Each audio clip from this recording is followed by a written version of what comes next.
Hello, and welcome to Churchy Chats with the Church Girl. My name is Aisha Wiley. If this is your first time here, I am the owner and creator of A Church Girl, which is a lifestyle brand and a clothing line that seeks to inspire and uplift everyone we have the privilege of connecting with. Tonight, we have a very special episode of Churchy Chats. Season 4 will begin in the fall, but in the meantime, we will have a few special presentations, and this is one of those very special presentations. So before we get into this episode, I need you to share this broadcast. Listen, you are not going to want to miss this. Share it with your family, share it with your friends, get everybody in the room and join the conversation. This episode is super special because it's a PK episode, which for those of you who don't know, PK stands for Preacher's Kid or Pastor's Kid. And, you know, there are a lot of misconceptions that are twirl around, I guess, forever surrounding preachers' kids. So tonight we just want to have a candid conversation, address some of those misconceptions. And hey, listen, we're live and live in color. So if you have a question or a comment, we will most certainly try to fit that in. Let's get everybody in the room. Welcome everyone to Churchy Chats. I am so excited about tonight. How's everyone doing? Great. Hey. Okay. All is well. Wonderful. Wonderful. Listen, these people all have a very, very special place in my heart. I'm not going to get into that because we don't have time to get into that. But before we get started, I just want everyone to do a quick intro of themselves, and then we're just going to jump right into tonight's episode. Dontè, come on, start us off. All right. My name is Dontè Jackson. I am a youth and young adult pastor, currently serving in Lexington, Kentucky. I am from a small town in West Virginia, which everything is small in West Virginia, but this Where is no really black small. people are. That's not.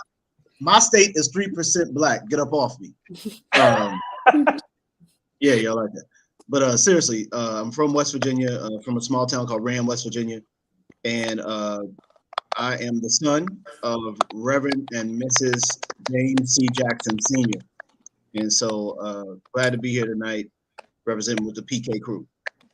I'm glad to have you. Aisha. Hi, guys. My name is Aisha Wiley. I am currently the administrator at Life Center Cathedral, where Bishop J. Douglas Wiley is pastor and also my father. A quick fact about me, I went back to school for computer programming, and I graduated in May. Woohoo!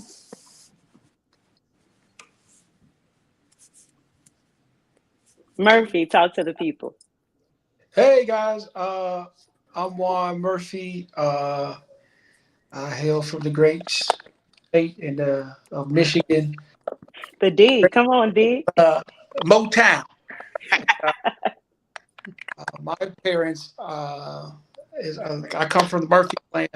My grandfather would Mike he'd say Murphy, which is hilarious. But my father is Bishop William Murphy Jr. and my mom is Donna Murphy, and I got a twin brother passed. Currently here serving with my father, and for a couple months, and then I'm back out west.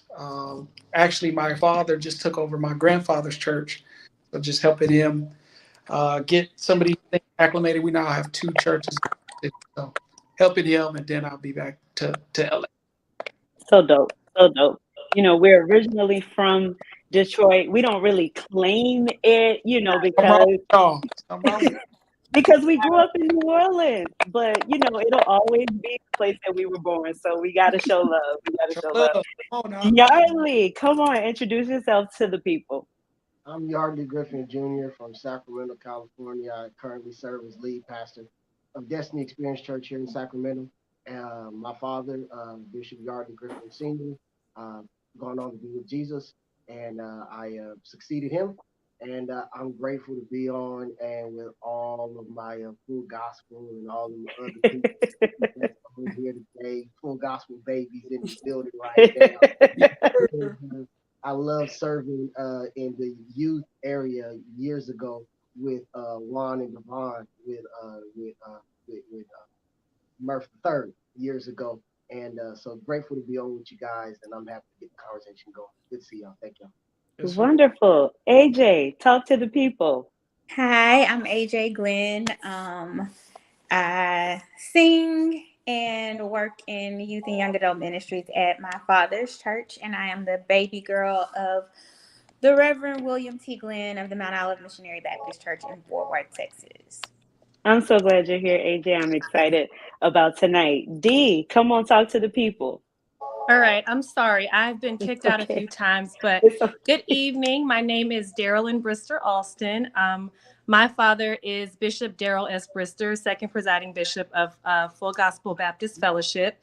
Read the credentials. You know me. I grew up in New Orleans, Louisiana. I currently reside in Atlanta, working in marketing. Excited to be here with you guys this evening and get down and dirty and give you guys just a little bit of tea about what it's like being a pre-K, aka preacher's kid. So ready to get going and get started. Yes, we are all here to have this conversation. The last time I did something like this, it was a musicians episode. So although I know a little bit about that, I am actually a PK myself. So this is a little bit different, a little bit closer to my heart. So I'm excited about tonight. I'm going to try to not do too much of the talking and let my guests do the talking, although I'm a PK too, but we'll see how that goes. So the first thing we want to jump into is, many people think that, PKs, our lives are basically all the same. They look at us and they kind of lump us together and say, okay, this is how they are. This is how they were raised, blah, blah, blah. But there is some truth to that, I guess, but it's not completely true. So I would just like for everyone to give us a little insight about what it was like, growing up in your house as a PK and, what your experience was growing up. Whoever wants to jump in first, go for it. I'll go first only because people would always come to us and be like, well, I know y'all house is like this. I know y'all pray all the time. I know it's like this. I know it's super holy. I guess they would think we would walk around praying or anointing the hallways and stuff, but it really wasn't like that. My parents really did give us a very, grounded a lifestyle. And of course, we had to go to church. Of course, that was first and foremost, but they still let us kind of find our way to Jesus, find our own path. I think many people think that we have such a strict and abiding situation. That's why they feel like we rebel, I guess. I think they think we rebel, but it was pretty chill in our house. I would think. She won't comment, but that's my sister. But I think it was kind of chill. I will second that. We didn't have a situation like she said where, my dad was walking around praying all the time and my mama was, putting blood on the doorpost. But I like to give my parents credit in that they kind of just showed us how to live a Christian life as opposed to beating it down our throats. So I will agree with that. So who's next? How did y'all grow up? Come on and talk to us. Well, I'll go next just because I can kind of echo that same sentiment. I feel like we were pretty regular, grounded, and my parents were definitely great examples, but they didn't beat us over the head with anything. Now, we did have to go to church. We did have to participate in certain stuff, whether we wanted to or not. Right. But most people would ask, did my daddy preach at home and different things like that? And we just had regular family time. Like it was normal as far as I know a family to be normal. Absolutely. Absolutely. And that's one of my favorite things. People are like, what does it feel to be a pastor's child? I'm like, I don't know. What does it feel like to be a lawyer's child or an accountant's child? I don't have anything to compare it to. So It's normal to me, so I understand that. Guys, come on and chime in. What was it like? I'm pretty much, along the same lines as everybody else. My upbringing was normal. But I do have some other preacher kids friends and pastor kids friends who did not have such, I guess you can call it a liberal upbringing, such as I did. Very, very conservative. Like, you know, some of them couldn't go to the movies. And we're talking about, you know, I'm a product of the 80s. So, you know, my growing up was in the 90s. Right. And so, you know, they still couldn't go see, you know, like the first Batman, you know, Michael Keaton, when that junk came out. You know what I'm talking about? Yeah, they were still bound. Prince and Vicky Vale. Y'all know what I'm but no, seriously. I mean, like they couldn't go. And they couldn't go to dances. You know, I played sports. Some of them, you know, they couldn't play sports. Just a lot. And so, you know, that wasn't my experience. So shout out to Reverend and Mrs. James Jackson. God bless you, partner, on your pockets. Talk to us, Yardley. What was it like growing up in your household? Well, I guess Dontè was talking about me. He just called you out without calling your name. No, not you. Yeah, all y'all normal saints. All that. You was the bishop. Yeah, no. Yeah, I was raised to be a bishop in the Lord's church. Raised to be an apostle. No, my upbringing was a little different from you all's. We did go to the movies, but it was very sheltered, as in we went to the movies as a family. Okay. We so it was the movie that they wanted to see. So we went as a family. We did went to couldn't go to football games because we had to be in the choir, and you know, things like that. And so it was from being raised in it, it was normal for me, but I hated it because even though I loved church and I loved God and I loved being a part of church, I did want to be normal to a certain degree. And that wasn't, you know, we have Bible study every morning. Y'all said, you know, you said, Aisha, you said your dad didn't go around anointing, laying hands. My dad didn't, but his wife did. And because my dad was the kind of gentleman where he believed that the woman, she raised the children, and he was at the church. So she, you know, we have to have Bible study all the time. And whenever someone was in trouble, the Bible study lesson was about them. And we have to go to church, sit on the front row. And we had to, and if you didn't lift your hands and you had to praise, you had to shout. And I was like, but I'm 12. I don't know what that means. But you had to shout. If you didn't shout, it's because you didn't have a good relationship with Christ. If you had friends that wasn't saved, it's because you wasn't living right. That was my, and my dad was kind of in and out. He was there, but he was one gentleman who was more, you know, his focus was really the ministry, building the ministry from the ground up. And he did a great job at that. Just kind of sucked as being a parent at the house. And so I'm honest. So nevertheless, but so from you all said that you got, you know, I did get hands laid on me. We did go around the house praying, and yeah, and our punishments, and I'm gonna be done when we couldn't. Our punishments was we couldn't go to church because we couldn't go anywhere else, and so our punishment was no church. And they kind of got wise to that because we was like, we don't want to go anyway. So, well, one note on that, Yardley, is when we would say that we were sick, like if we didn't want to go to school on a day, my mama would, because I mean, that was our social time. So, you know, choir rehearsal, Bible study, you know, we were focused on socializing with our friends. So if we were sick, my mom would be like, okay, y'all can't go to choir rehearsal, y'all can't go to Bible study. So we would be like, we just gonna go on and go to school. We wised up after a while, and we were only sick on certain days. You understand? But those church days, we were always well. Listen, my daddy says the Lord heals the preacher on Sundays. So he heals the children on church days. Yes. Murphy, tell us what it was like growing up in your household. Man, you know, just hearing you all's story, I think for us growing up, it was a little bit of both. Like the punishment for us was not going to church too. But for us, it was more like we did play back. We played football. You know, we were big football guys.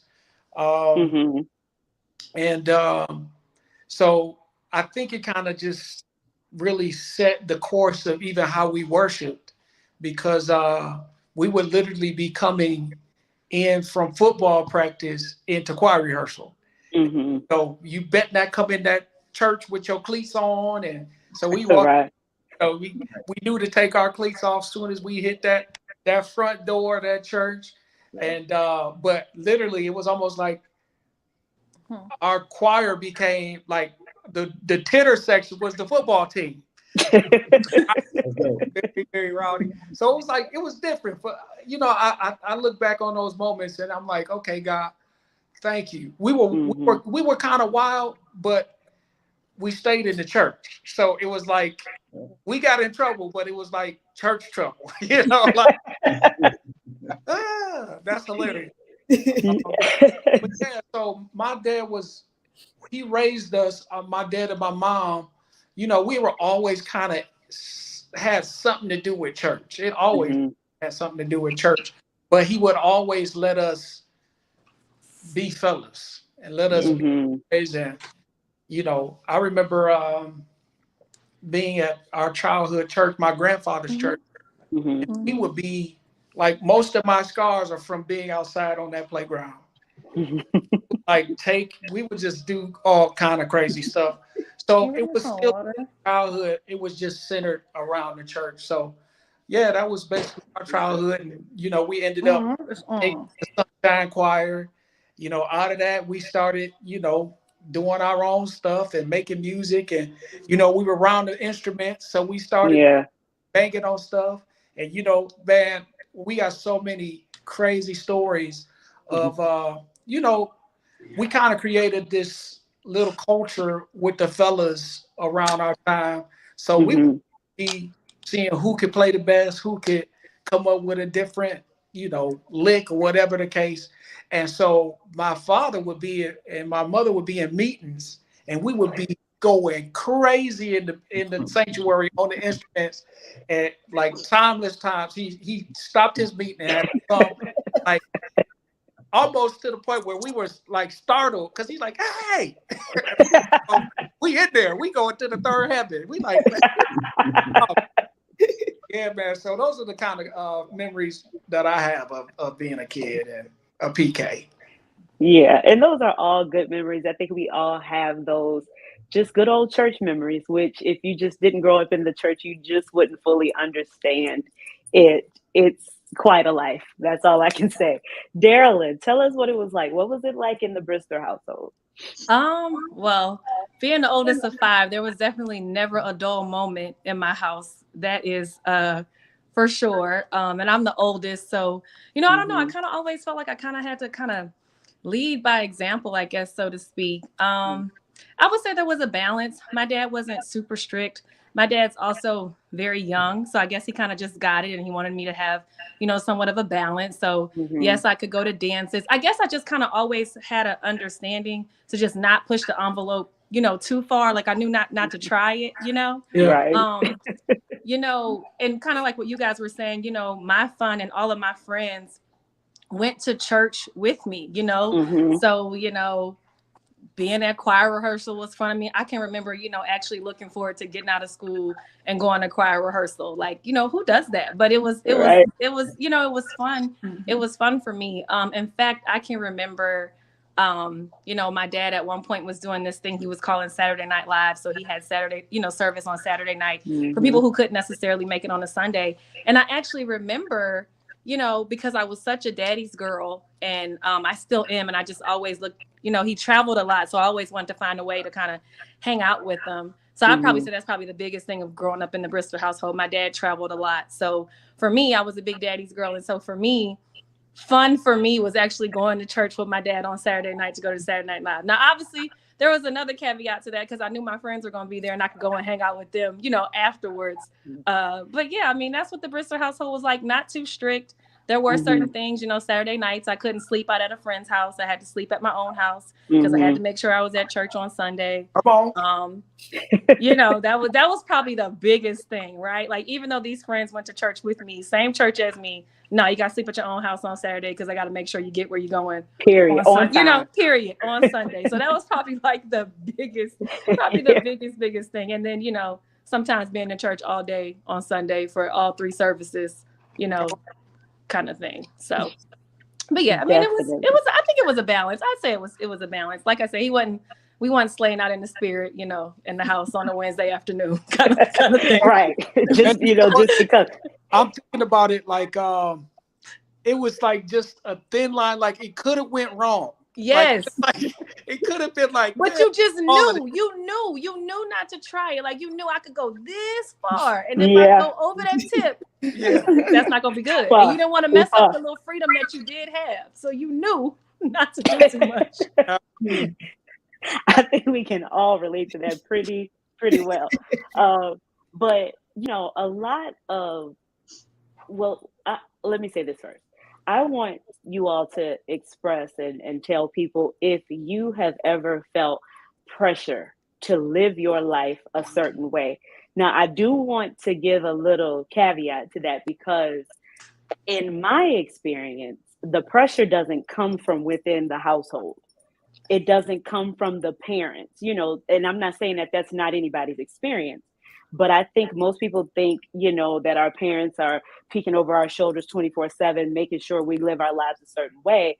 But I don't think the pressure really comes from them. I think in most cases, or in some cases, it comes from the outside and from the church members, our beloved church members. So most of our parents, well, all of our parents are public figures in, you know, some right. So that automatically, you know, thrusted us into the spotlight, and it opened us up for criticism and for people to say what they felt about us and what they felt was wrong and how they felt, you know, our parents were not doing right, all of that stuff. So that's things that we weren't shielded from because people aren't quiet about it. So I just wanted you all to share, you know, if you felt pressure at any point, where did that pressure come from and how did you deal with it? I can start. Go ahead. For me personally, the pressure, it was dual. There was pressure at the house because I started preaching when I was 15.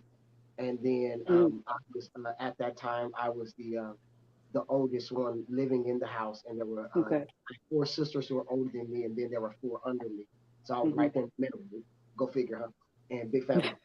And so there was pressure, as Darrlynn said, to be an example for your younger siblings, and then because I started preaching, then there was pressure from the house to kind of be an example in terms of I got to be a better Christian and a better kind of guy, and to learn and to be on a fast track of learning how to preach and how to lead earlier than probably I should have. But there was pressure there. But then, as you said, there was also pressure from without members of the church, because I was thrust into certain positions that I was put in a position where there were more things that people thought I could handle that I really couldn't, because I was 15, 16 years old, and I was just trying to like girls. That's all. When I finally figured out what preaching was, I wanted to preach and like girls. And then because I could sing a little bit, I was trying to put all 3 of them together and just get as many girls as I can. Listen, you on your way, Doc. Singing and preaching, you was on your way, Doc. Double win. I was gonna sing before I preach, and then I was like, and they gonna fall in line. That was my one goal. That reverend had a women's ministry. He wanted to start a women's ministry. He's gonna be laying the hands. I was Women down, leave. a private women's ministry. I did not want to deal with TD Jakes. I did not want the women to be loose. You want them to be bound. And so there was so much, and so there was pressure from without to have certain disciplines that a 16-year-old just wasn't ready to have at that moment. And then trying to live up. And then when I went to college, it was I had to major in this because this was going to thrust me into ministry, and which it did not. So I majored in psychology, which is really helping me in ministry. And so it really makes a lot of sense. And so there was pressure on both ends. But because of God, I made it out all right, I think. So I think I'm all right.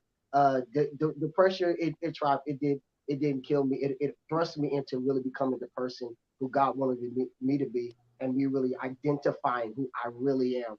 And it just squeezed me out of me. And so I was just going to add that for me, it was pretty much as you described it, and even to Yardley's point, there was that outside pressure. Just people who know my parents and know that I've been raised in church, and so there's naturally an expectation, behavior, primarily. So behavior, morally, there's an expectation. I'll never forget the time that some of the homies, we had just kind of discovered, it was the let's see if y'all can read between this line. It was the Snoop Dogg and Dr. Dre era. We got it. You feel me? We understand. And so we were in Curious. the area. I live in California. I know. All right, we got you. We got you. If you ever been to DC or you live in California, then you already know where I'm at with it. Yes. But that was, so I didn't really understand exactly, all that demanded of me, because I'd pretty much just been, again, regular, just been a kid. But when I got back home, somebody had already made a phone call to my parents, and so turns out somebody saw me doing something, you know what I mean, and the rest it just kind of went from there. But the point is that that sort of pressure, it came from outside, those outside expectations, but it also came from me, because I love my parents. Sure. Me and my father to this day are the best of friends. And it just really disappointed me to disappoint them. And Sure. to know that I was bringing shame on their name, meant more to me to uphold that and treat people right and do right, and be a person, the person that my father raised me to be. And so so there was an outside expectation, but pressure came from me too. So my answer is I felt it. I'd have to agree with you. I mean, my dad's name is Daryl. My name is Darrlynn. I couldn't deny it if I wanted to, right? So, growing up in a city like New Orleans, where a lot of people, knew who he was, it was very difficult, to go places and not feel the pressure, like kind of like you were saying, like, hey, I carry the family name. It was kind of a self-imposed pressure, right? Like I knew that I represented not only myself, but my family as well. And I still kind of do feel that way. I still carry a little bit of that because, family is important to me and I don't want to misrepresent my family. I remember when I was choosing colleges, my biggest thing was I wanted to go away to school, right? Like, there's great schools in New Orleans, and I knew I wanted to go to an HBCU, and my dad was really pushing for Xavier. And at the time, there's this huge billboard of him like around the corner from Xavier. And I'm thinking, there is absolutely no way I can attend Xavier and just kind of, come into my own and be myself, like that. Again, no pressure from him, but just like you guys were saying, the pressure from other people, oh, is she really at that party? Oh, is she here? Is she there? That kind of thing, and just wanted to be cognizant of that. So, went to Atlanta, went to school. And honestly, freshman year, I didn't tell anybody that my dad was a pastor or anything like that. I was just like, I'm just going to do me, be Darrlynn. My husband, till this day that I met in college, he had no clue. Like someone else had to tell him, because guess what? I wasn't letting him know, because I didn't want the pressure. And I just wanted to be able to be Darrlynn Brister, on my own with no self-imposed pressure. So, yeah, I think you guys are right. Like, it's not necessarily the pressure from our parents most of the time, but it's the people, that are around us. And even sometimes, even as a kid, even sometimes from friends as well, you can kind of feel some of that pressure. Yes, agreed. Anybody else want to speak on the pressure of being a PK?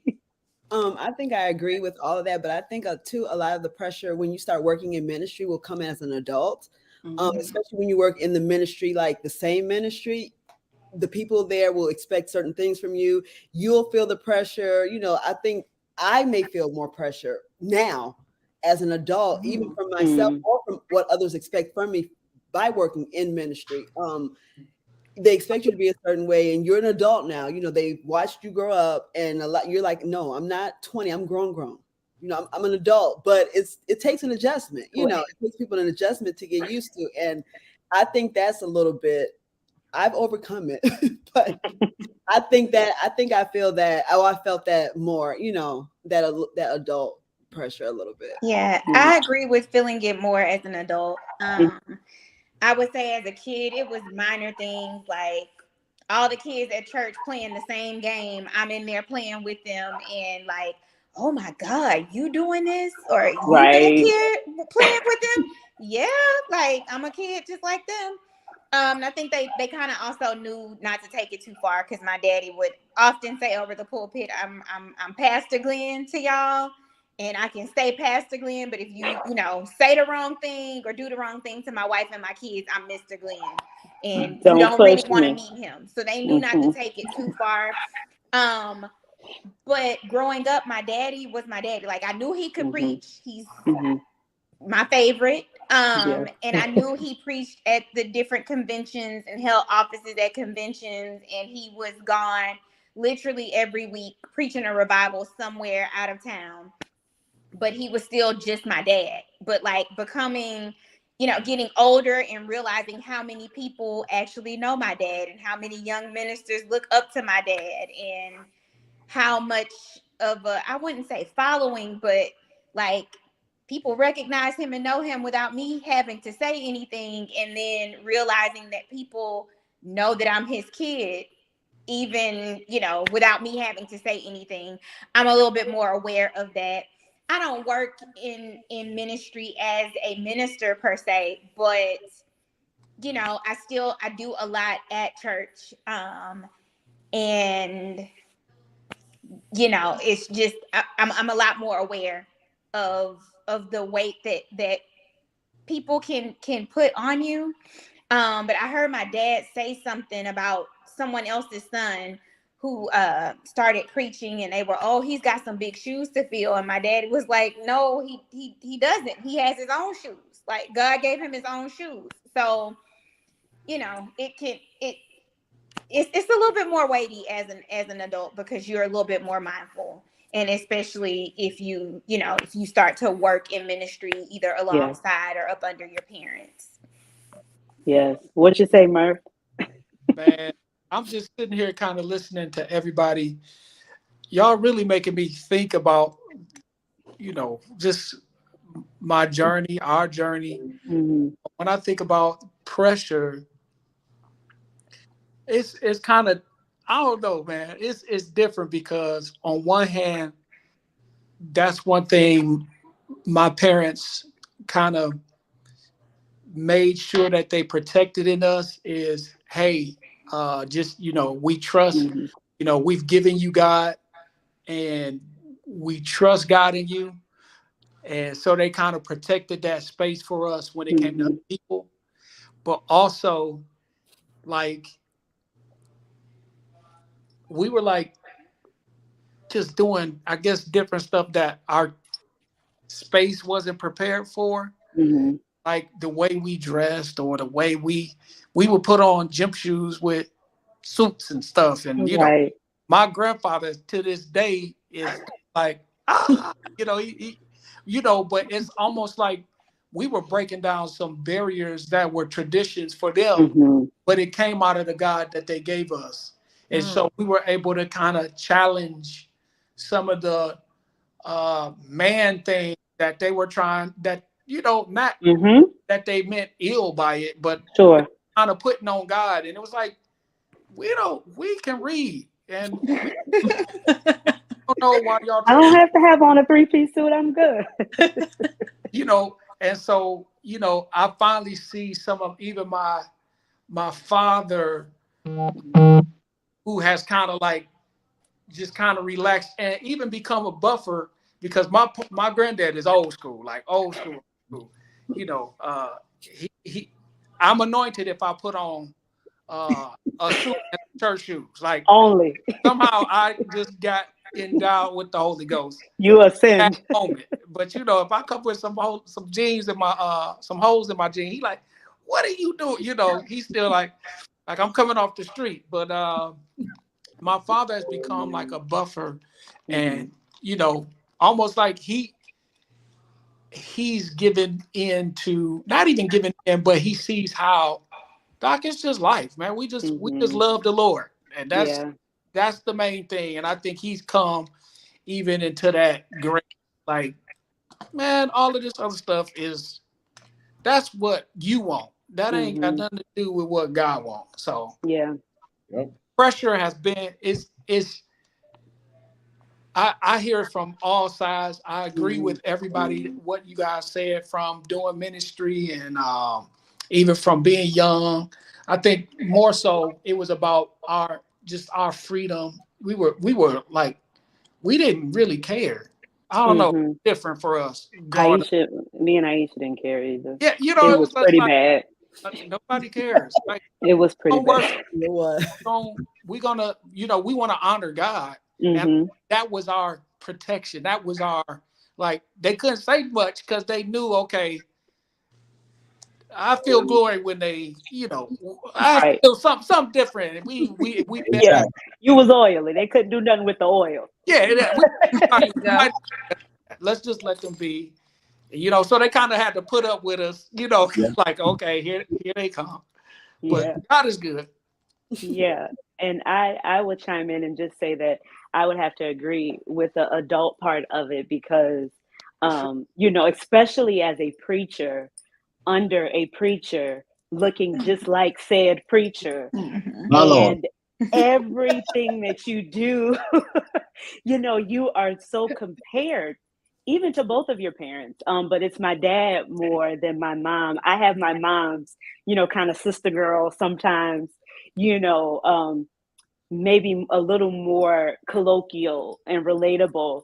But the most part, oh, you look just like your daddy. Oh, you sound like your daddy. Oh, JD Jr. Okay, so I preach a little sermon and y'all running and jumping, and then I'm nervous and scared the next time that y'all gonna sit on me. And, you know, so there is pressure.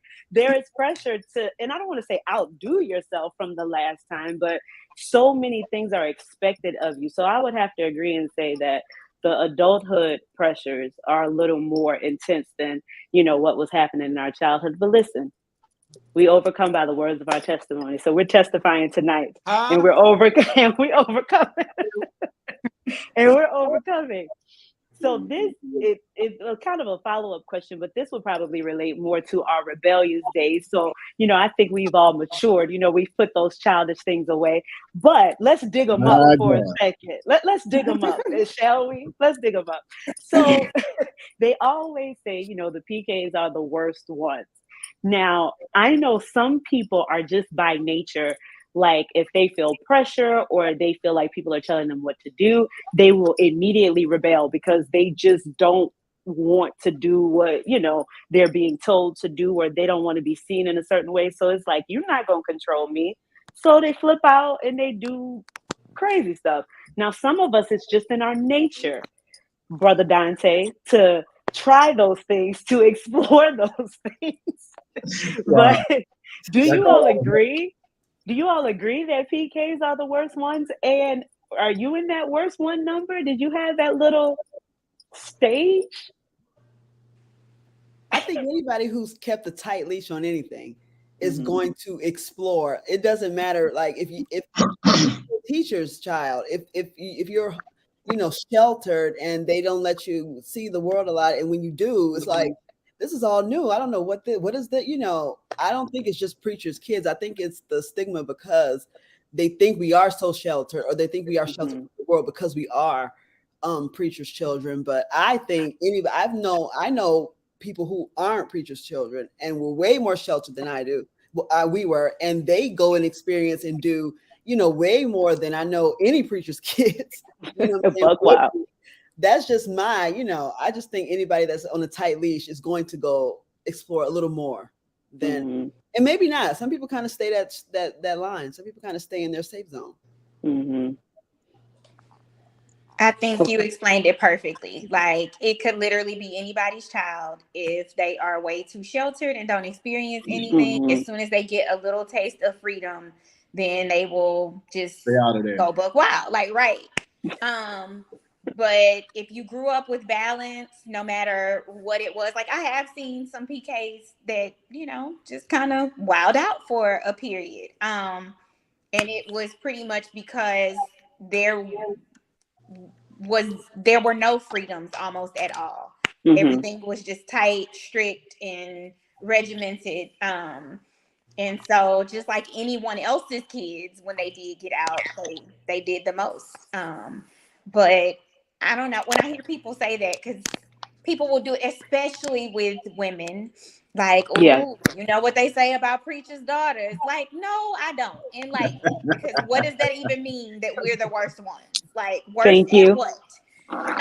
Thank you. Because we're the best at everything. We're even the best at being not so good, but that's kind of defeating the purpose, but we're the best. Because I wouldn't say that I'm rebellious, but I just explain it like I don't even necessarily march to the beat of my own drum. I am the drum, and whatever I feel is what's going to happen and what's going to be said and done at the time. But I'm not too bad. And I've never had like a period where I just, you know, just because I was able to experience things coming up, and like I was able to go a lot of places because I had my two older sisters, and so I did a lot. As long as I was with them, my parents thought everything we were doing would be on the up and up. So you know, I experienced a lot and did not feel the need to get out there.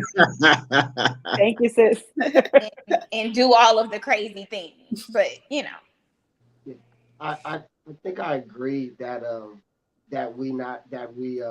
there's stigmas on people. And I wouldn't say that preachers' kids are the worst ones. I think it may come from the fact that because we sometimes are put in this box that our normal, everyone's normal, it seems big for us. In certain situations, because people can put preachers' kids or preachers on a higher standard, and give them a higher standard. AJ said that she'd be doing the same thing all the other kids are doing, and then they'd be like, "Ooh, look at the preacher's daughter." And so sometimes we call the worst ones, and we're doing the same thing everyone else is doing. We're not doing anything different. Normally, you know, when you try to live a good life or be healthy and moral, you get in trouble for stuff that nobody else gets in trouble for. And people say you're bad, but you're like, I'm getting in trouble for chewing gum in church. You're smoking a cigarette outside. And you're a good kid. You're a good kid, though. I'm getting the same whooping that you get, and you like Dontè. You was rolling down the street. You're doing it. And here I am. I'm just simply chewing gum and walking at the same time. But it's in the sanctuary on first Sunday. Everybody said communion, and I walked out during prayer. Now you know better. You know you can't walk during prayer. I gotta come on the front. I gotta come to the front of the church, and they gotta lay hands on me and sanctify. I gotta apologize. You gotta rejoin the church. I gotta tarry. But have y'all ever thought about where did that stigma come from though? Like, who was the PK that just like popped it and set it all off, that like gave us all this bad stigma? Like, I really want to know. Everybody. Like, you know, like where that's what I want to like. We need to find that person. Where are they? Where show yourself? I want to know. I got show questions. yourself. Show yourself. I got questions. I need answers. I agree. I wouldn't say that we're the worst ones. I will say though that we are probably the most misunderstood, especially in the context of the Black church, because that's my context. Sure. And everybody sees us on pastor's anniversary. Y'all can tell I'm good in Baptist, but on pastor's anniversary, you know, they see us, and you know, we got on our new suits because everybody gets new suited and booted. Anniversary. But you know, and so that becomes they expect us, as Yardley said, to stay in that box. But nobody seeks to understand us outside of pastor's anniversary, and I think that comes with its own contention. And there's so much stuff that we're grappling with. Some of us are frustrated because of the sacrifices that we got to make, and I can't believe they said that to me. They'd never say that to me, if Dad was around, all of this other kind of stuff. Some of us are grappling, like me. I mean, I knew I was called to preach, almost pretty much in elementary school, so I'm grappling with that. No, but nobody's seeking to understand that. Sure. It's just Dontè, what you doing? You ain't supposed to be. I'm just like, there's so much stuff coming at me that y'all not even covering me in prayer, let alone, trying to figure out what's going on internally. It's just the reprimand is just coming heavy. You know what I mean? The rebuke is just ever present. So, I would just say that we're just probably more misunderstood than anything. And that's a good point. I'm going to let you all chime in. I think that we are the ones in the pastor's family. I mean, I guess it's only mama, daddy, children, but we are truly the ones that really had no say in the matter, right? The wife, if the husband, flipped it up and decided to become a minister after they were married, that's different. But the wives have it tough. We all have our little testimony about that, but we are the ones who did not get to say, this is what we want to do. This is where we want to be. We were signed up for the Christian Jubilee. We didn't have a chance to be, listen, they signed us up in the womb, and so it's hard to kind of be thrust into something and you're just trying to live your life and people are not, they just don't understand. And I'm not saying they don't try to understand, but they don't.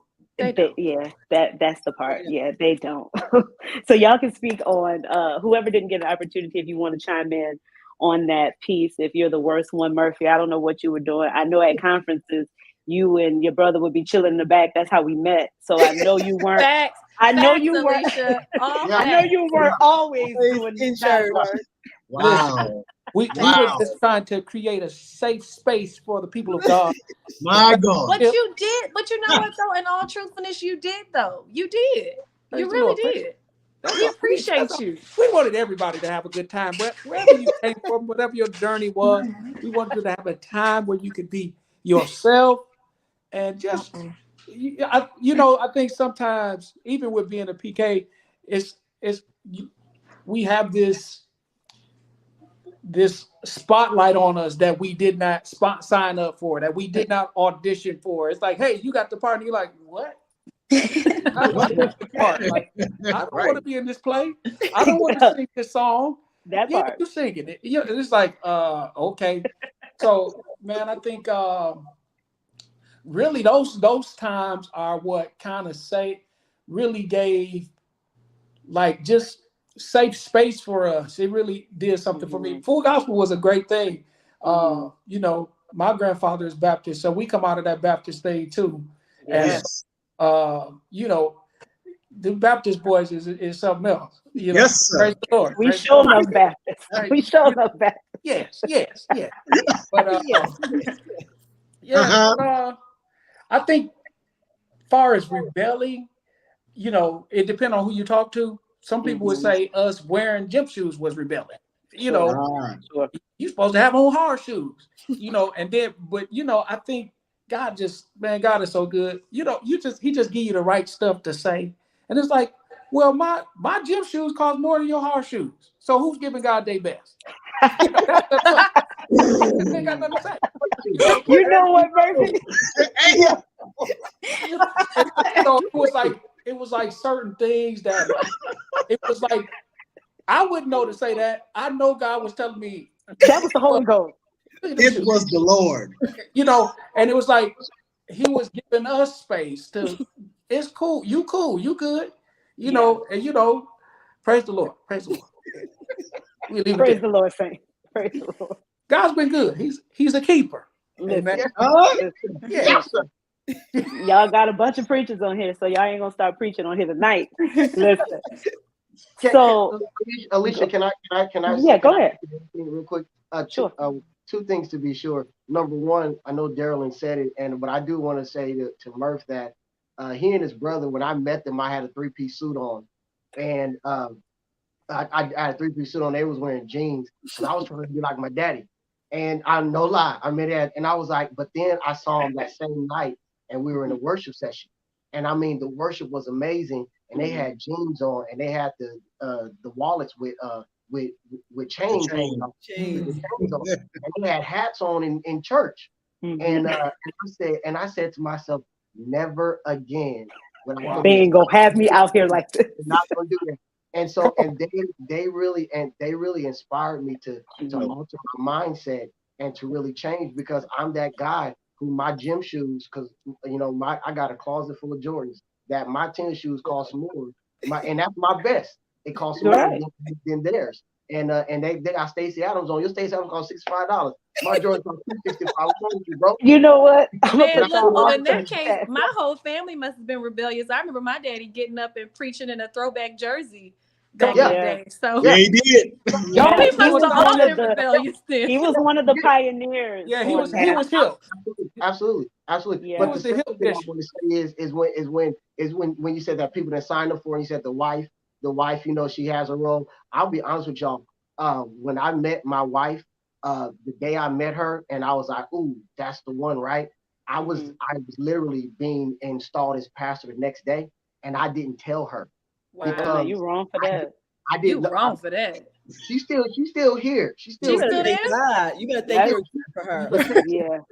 I didn't tell her because I met her, and because I did a worship concert, and she was there, and I said, Lord, if you give me a chance, right there, I want that light bright right there, and He graced me, right? You want that red bone, huh? That's what I wanted. That's what I wanted.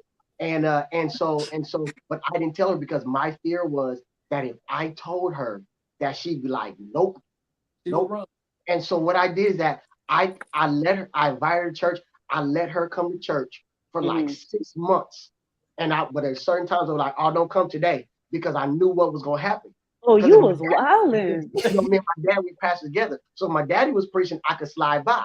And so for like 6 months, and then by the end of that 6 months, she was all the way in. She liked me then. So I was like, she was like, who Pastor who? And me, Junior. So you playing Coming to America around here. I would have left your butt right there. Right. I would have been like, all right, Doc.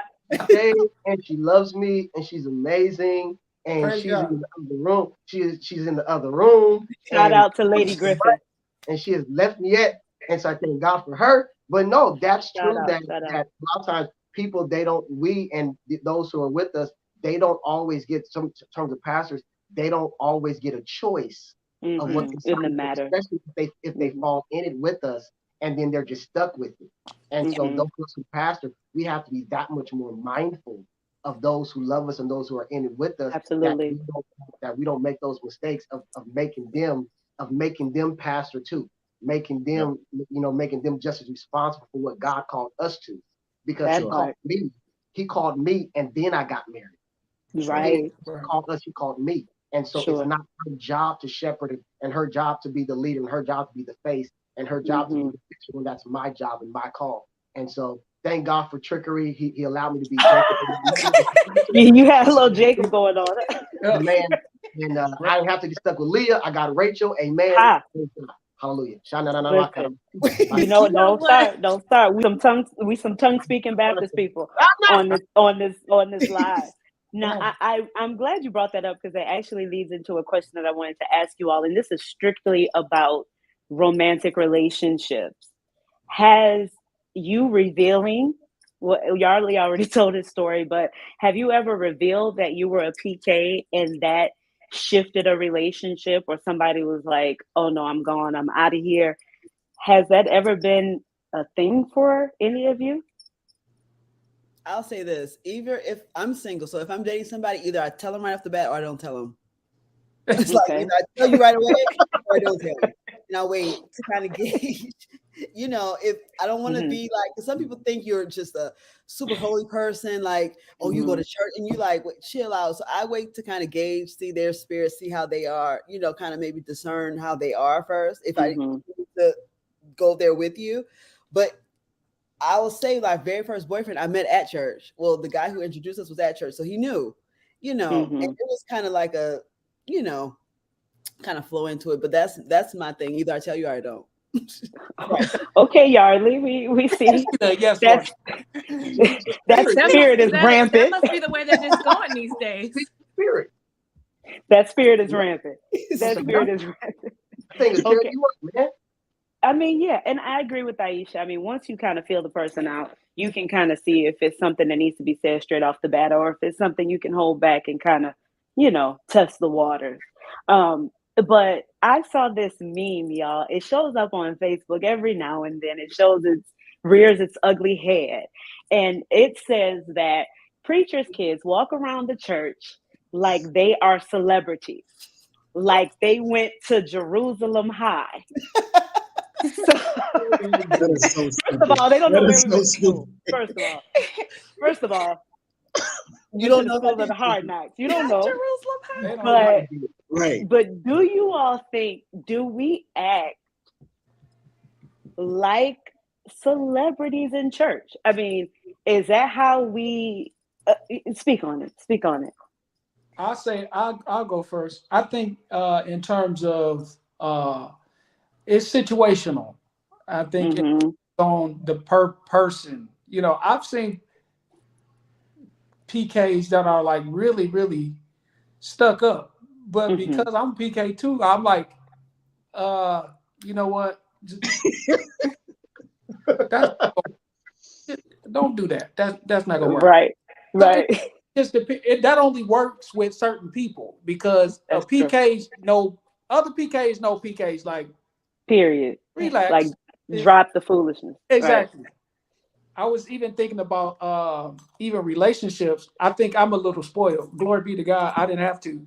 But most of my relationships came out of the church. So I wasn't put in a place where I had to, you know, kind of hide my identity or anything. Right. But if you talk to me, you probably would be like, oh, that's, you know, he got a little church in him, you know. So I can't hide it if I wanted to. Yeah. You know, I'm going to break out praying. And so, you know, it's just like, oh, okay. I mean, it's who we are. I mean, you know. If the right song come on, even if it's a church song, if I feel the glory, you might say a tongue or something. So I will get out at the light and do a dance because God is faithful. Listen, He's worthy at the light. He's worthy in the Walmart. Okay, I'm not gonna do that. But what do y'all think? Do we act like celebrities sometimes? Do we, you know? Well, I do that. I think if your dad is preaching to thousands of people a week, and all of those people are always treating you like one, like we could not go anywhere. When I say anywhere, the store, anywhere, without people saying, "Are you Bishop Wiley's daughter?" Like everywhere we went, we would start sometimes being like, "No." We would be like, "No." Every other city we go, Baton Rouge, Lafayette, Shreveport. I worked somewhere the other day, and they were like, I used to work there, and they were like, "Is your dad Bishop Wiley?" I was like, "Nope, never met him." Girl, he was like, "What?" I eventually said I was, but out here denying the man of God. But my point is, I'm 30 something years old, and still testify. Tell your age. 30 something. You look good. Thank you. You know, so I think it comes with, like, when people treat you that way, we don't have to take it as far as some people do take it. But I do think if people are after you and they look up to you and they're look at the preacher celebrity like, it's gonna kind of come with the territory a little bit. I mean, it has to a little bit, but like he said, being stuck up and stuff, that's unnecessary. Yeah. If y'all like our swag, just say that. But facts. But it's our responsibility to treat it responsibly. Go ahead, Murph.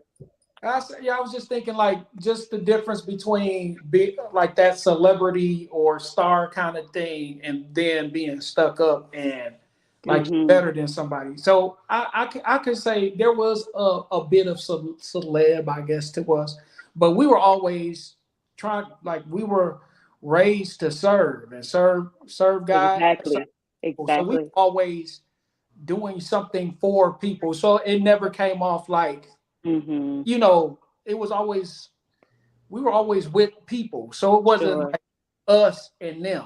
But some people, because of, you know, okay, we got armor bearers and, you know, there's this line between people and like the first family, you know, sometimes that can get in your head that, you know, it's them and then it's right. But for the most part, I think if you keep that balance of, you know, I think the Bible says the highest among you, the chief among you is the spirit. And so when you really take that mindset, that biblical background, I think it just kind of works out, and it doesn't provide space for the enemy to get in and cause offense. You know. But I was just going to add real quick that perception is reality, you know, to most people. Just that, you know, outside looking in. So before they even get a chance to get to know you and know that you have a heart of a servant and know that you love people and know that you goofy sometimes and know that you're not always, you know, leading the people or whatever. I mean, people just perceive you to be something that you're not before they even get a chance to know you. You know what I mean? And so I think that is sort of half of the thing. And, you know, if somebody out there, you know, and, you know, again, our target audience is the 20 and up crowd. We're aware of that, but, you know, just in case you're still out there, you know, and you think that somebody is really on that, I just challenge you to just get to know them. You know, don't allow that to, you know, really just eat you alive so much to the point where you're out here talking about them and killing them behind their back when you really want to be them. Yes, I think that's important to really just put out there. And that's a good point. And I'm gonna let you chime in on that. I think another thing people fail to realize, Dontè, when you were talking, is there is always a public persona, right? So there is a person that I am when I'm up and when I'm talking, and that is genuinely me, but that's not all of me. That's not the totality of who I am. But anybody who gets in front of a crowd, it's going to be some of that. I mean, I don't think you can deny it. It is part of the job, you know. But what you say, Murphy? So, I just got to say this because y'all got to pray for me because sometimes I don't look at church like that. Like I love God, but all the rest of that stuff, I'm like, I don't like it. So my father has been talking to me about, he says, man, you too, what did he say? I have too much fun in front of people or something like that. He didn't say those words, but I'm too, like, I might crack a joke and then go read the scripture. Like, and he's, you know, he like, it's certain perceptions, he says, you know, of course, for him, and I hear it to a certain extent, you know, he's like, well, some people not going to take you serious, or the certain level of people won't take you or take your gift as serious as we know it is if you just all the time, you know. And so I'm just learning to have that wisdom and having that, you know, because I'll be, you know, if I see something funny, I'm gonna say it, you know. But okay, JD Wiley. It doesn't quench the spirit, you know. Of course, I'm not going to quench the spirit, but it's funny that we gonna laugh. But you know. And I was just going to say that I think that's the problem that people have with a show like Preachers of LA and Preachers of Detroit, because it opened the curtain. Yeah. And the people that we, you know, used to throw money on the altar for, now we like, oh, I'm gonna take my money back off the altar because you're a little bit too human. And that's the part they didn't want to see or weren't ready to see. And it's like, but wait a minute, it's still me. Yeah. I'm the same person. And one of my friends hit me to a phrase. She told me, she said, you know, it's important that you show up as your authentic self. And, you know, I live that. That's me. I'm me all the time, Sure. and I'm gonna continue to be me. But I'm definitely with Murph on what he said. Just being discerning, realizing that all Don't right. spirit now. Just don't push the Yeah, spirit. I'm not gonna go too far before the people. My bad. Doesn't that come from, you said, preachers of LA and Detroit or whatever? Wouldn't you suggest that may come from the pedestal that people put those people on? For sure. You didn't ask 100%. for, you being a preacher's kid, you didn't ask for people to Mm-hmm. you didn't ask for people to wait on you like they wait on your father.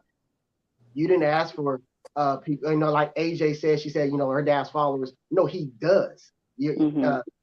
Dr. Glynn, I mean, that dude, he's that guy. He's just literally that guy. He's him.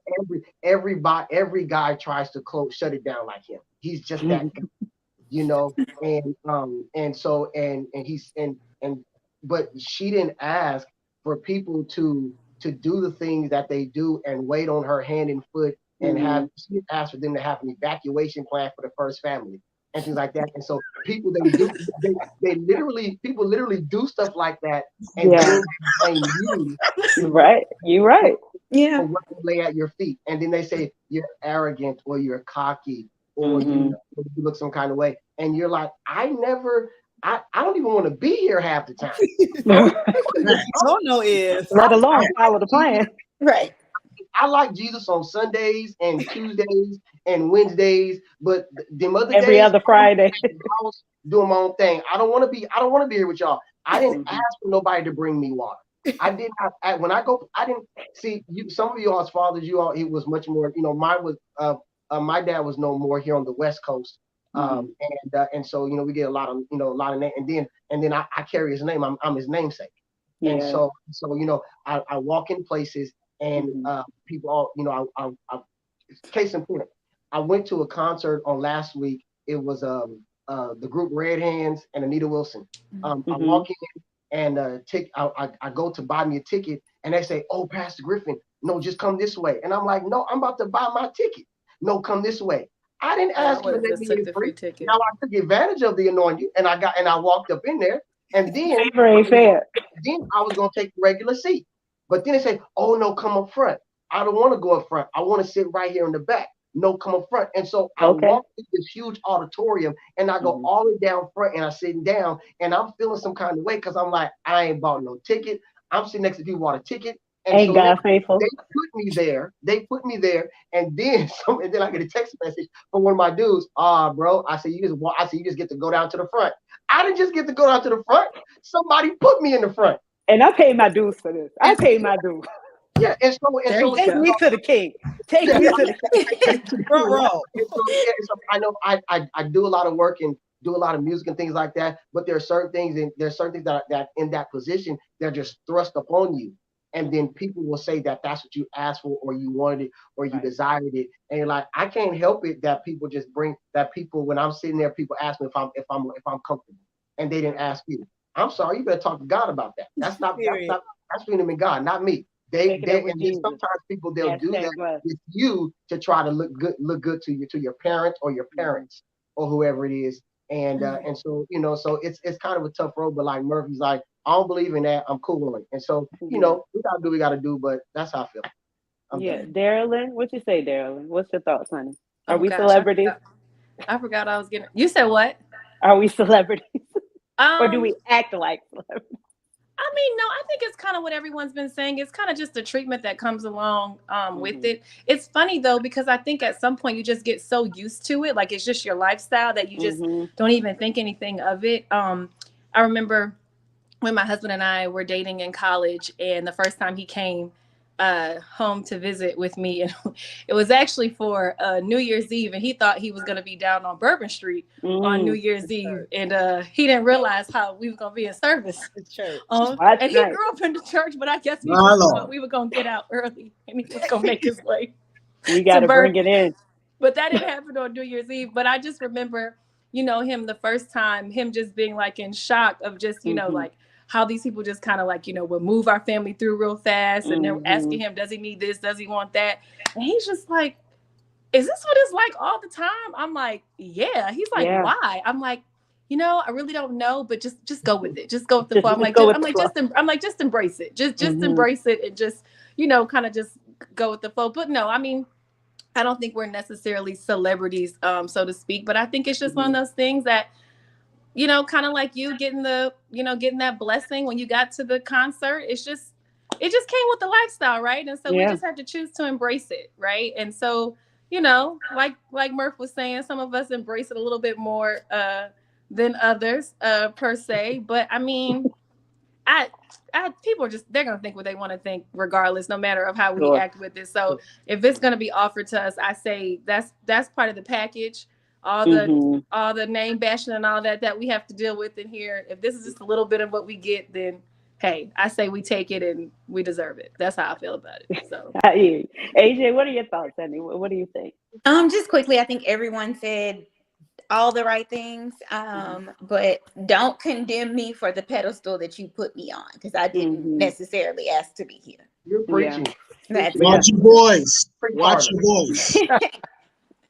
That's it. That's literally it. And there are some people that, like, I know some snooty preachers' kids that I don't like dealing with. Right. Because my parents never allowed us to act like that, to be like that. No matter what people did for us, we were no better than the next person, the next child, or whomever.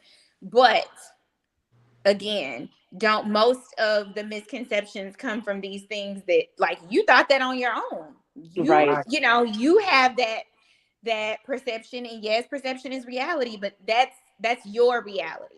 That's not necessarily who I am. So if you don't take the time to get to know me, I can't even care about what it is that you thought up in your brain.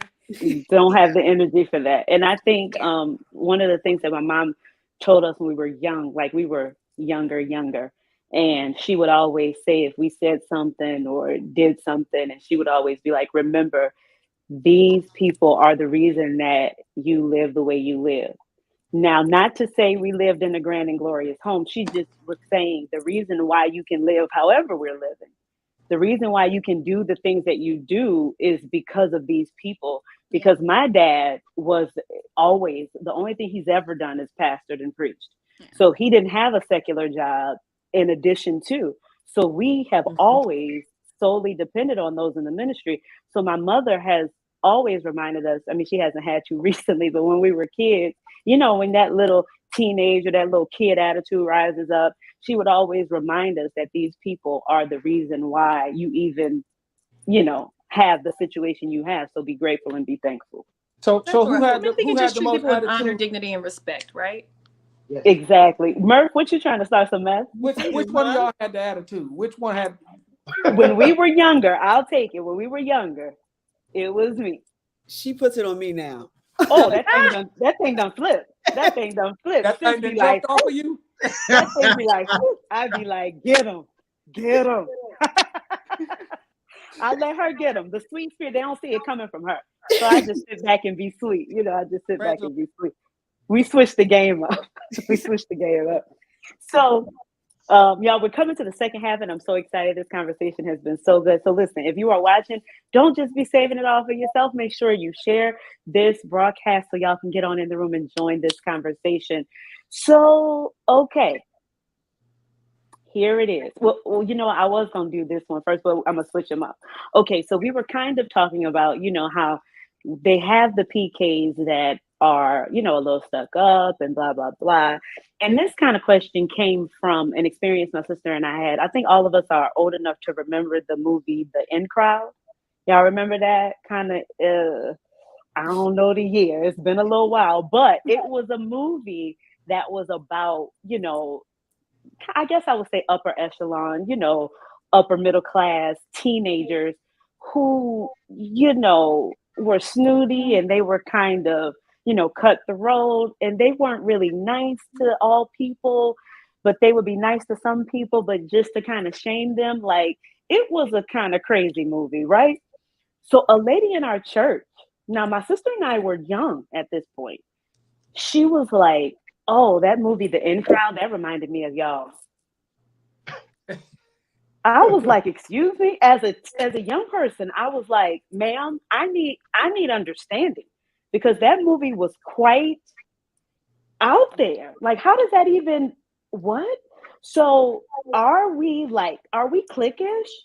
Or is it like most of the time in your father's church, you're the only pastor's kid. It might be other preachers, but you're the only pastor's kid. So I know that everybody can't be in your crew and everybody can't be friends with you.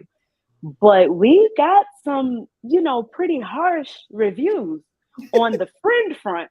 So I want to know, do you all think as PK, so that's a kind of a twofold question. Do you think that there's just a camaraderie as it relates to us being among other PKs? So I guess that would be more of like a conference question, like when we go to conferences, of course we're going to link up.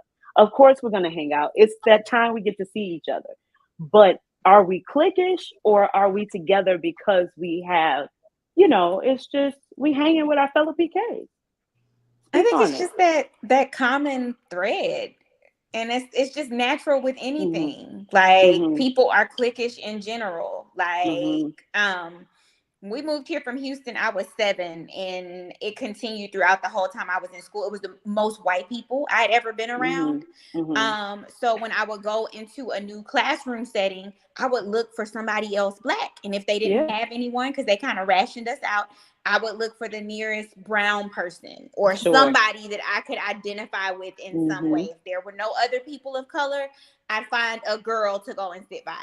But you just naturally try to identify with people, and at the level that you connect, you might find yourself in a little corner in your own area doing your own thing. And it's not necessarily to cut anyone else off or be like, oh, no, y'all can't hang with us. You can't sit with us. But we identify with people in a way that, if you're not another PK, you just won't get it. And so I think that's really all it is. It's not that we're any more cliquish than anyone else.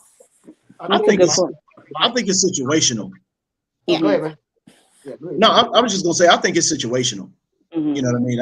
I just think it's one of those things where people, and if somebody comes up to you, in some cases, and they trying to be fast friends. You like, whoa, right. like, hold on there, buddy, not so fast. On some fronts. But then I think that on another front, if let's say hypothetically, it is convention time, and we're at the convention, you came with your friends from church, but now your other PK friends are in from all over the country. Right. Now I'm not going to diss the homies. Sure. And tell them that I'm rolling with them. I think that's sometimes. Unfortunately, it happens, and it's more so of a teenage thing. But it does happen. So I just think it's situational. Yardley, go ahead. Oh, and then Aisha. Attracts like, and iron sharpens iron, and you kind of gravitate to who you're more like. When I was in the sports and things like that, I had a certain group of friends. When I got to college and I was really, trying to focus and really trying to learn how to be a preacher, I gravitated to the preachers that were at the school. Sure. And that's what I did. And because we had a greater understanding of one another. And it wasn't disrespect my other friends, but it was like me and these guys, we have a whole lot more in common. And I think that's not just preachers, but I think that's every preachers kids, but that's everybody. You kind of you kind of get towards people who are more like you. When if you club a lot, then you're gonna have a lot of friends who club. When I was I did some years where I sang at a lot of casinos and open for a lot of shows and things like that. And so most of my friends during that time were R&B singers and musicians, because that's what I was doing most of for like almost 10 years. And so that's what I was always around all the time. And so it wasn't any disrespect to anyone else, but like attract like. And what I was into, that's what I attracted to, and that who was attracted to me. And though I still held close to my other friends, these people were the ones that I connected to. And so people can say cliquish, but I just think it's life. And in life you have different sets of friends. and you attract different people at different times for different seasons and different reasons at during those particular moments of life. Yeah, I agree with that. Aisha, what are your thoughts on it? I think we get the click vibes because usually when you become friends with probably somebody in church, if you become close with someone in church and you're close with them, people automatically like, oh, that's them. And they probably want to be close with you too. Mm-hmm. They'll probably like kind of condemn or just kind of talk about your relationship with somebody else because you get, kind of get close with sister such and such, especially when we're younger. When you would get friends, other friends your age in church, the other friends might be like, just because you weren't as close with them, if you became the clique because you were the pastor's child and they were friends with you. So they would click you off automatically. But like you said, it's pretty much more people that are like you. My sister and I really didn't have many outside friends like that. So it's pretty much us and our friends at church. We have our, we have separate friends, but we didn't really have like groups of friends separately. So it's never really been, I guess, like cliquish. I think that cliquish comes from more inside. When they see you close to certain people, they'll kind of click you off. Yeah, and I'm gonna let Murphy and Darrlynn speak on it. To that point, too, me and my sister were so close, right? So we were each other's friends. Like, we were the best of friends. We were always together. So, like she said, if we just added one person to that crew, then it felt a certain way. My brother, I'm gonna go ahead and put him on Front Street. He used to try to force us to be friends with everybody. And I was like, first of all, I told you how I was in my youth. So I was like, first of all, see, Darrlynn knows the truth. I would be like, you can't force me. I was never mean. Well, I might have had some moments that I'm not proud of, but you weren't mean. You were just particular. You weren't mean. Thank you. Honestly, I think that's a girl thing. What? What's a girl thing? Like to not want to be like friends with everybody. So y'all want to be friends with everybody, all of God's children? But Murph, you can't be friends with everyone though. We really laid back though. What you say, Dontè? No, I said we really laid back. We really chill. We don't be on that thrill. It's a girl thing. It's y'all. I don't care. It doesn't bother me. But what about the aggravating people? What about the aggravating people? You know what? I think our stories are a little similar because, of course, we're twins. Yes. And so we already have that built-in friendship. Yeah. But because we were like, we wanted everybody to be involved. Like, it was better if everybody could be involved. Like, so everybody? We never had, but my little sisters are the same way. So y'all are really saying that this is a girl thing? I think so. Wow. I think cliques are more associated with girls than they are with dudes. Okay, but I don't even mean cliques as much as groups of friends. Like, you have people who are friends in groups. Murph, you had a little group that you were with. Yes, but for the most part, hey, if you want to come hang, come hang. We want like. Okay, as long as you're not killing the vibes, you good. Everybody invited to the party, but not everybody's invited to the after party. Don't quit the spirit. Don't come over here quitting the spirit. Let that thing flow. No. Look. Right now, I have a couple of friends, right? The other pastor friends, right? And we go out to eat, and some other guys like, we want to come too. We be like, okay, come on. Now, me and my friends, our wives, they're close too, but they don't want anybody else to hang with them. We're like, they just want to have conversation that they can't have with everyone. Everybody can't. I get that. I get it, but I'm just speaking to what Juan is saying. We're like, other guys like, we want to go to breakfast too. Well, come on to breakfast. You want to go to breakfast? My wife's like, nah, such and such why she want to go, but babe, she can't go. We don't want to bother her. And I was like, well, he can go because if if the other pastor is there, we just not gonna talk about what we was gonna talk about. It's We'll wait till unspoken. It's So unspoken. then we gotta have a women breakfast. chatty, and we don't my want to wife have is to like, filter our they convo. can't come at all. Right. They don't So want then them we at all. gotta, but then we gotta go back to the crib. We gotta send secret messages to tell everybody in the crew to come back to the Right, crib all the things you so we wanted can to have say. brunch. Yeah, like So, come so on. you talking about, so you want to text across the table. That ain't right. They might as well You just not even invite them. Right. I'm just speaking to what Juan I said. am very. Speaking to I what the am. man of This God- is I'm news speaking what to the me. man of God said. What did Paul say? What did Paul say? See, y'all don't want to read your Bible. Whosoever What will did let him Paul come. say? He said, I That's become all things to all things. men. All men. Come on, But prophesy. y'all know what That's though? not your friends.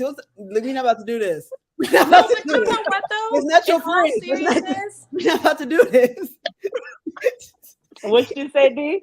I was gonna say though, in all seriousness, I really didn't realize just the importance of having those PK friendships until it was probably like my sophomore year.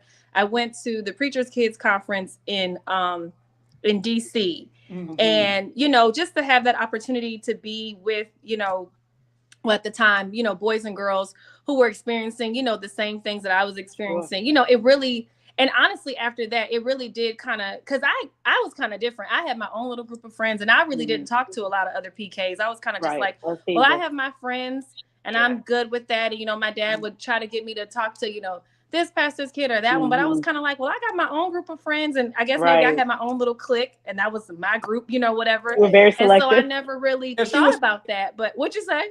What you say, That's Bert? good money acting. You know what?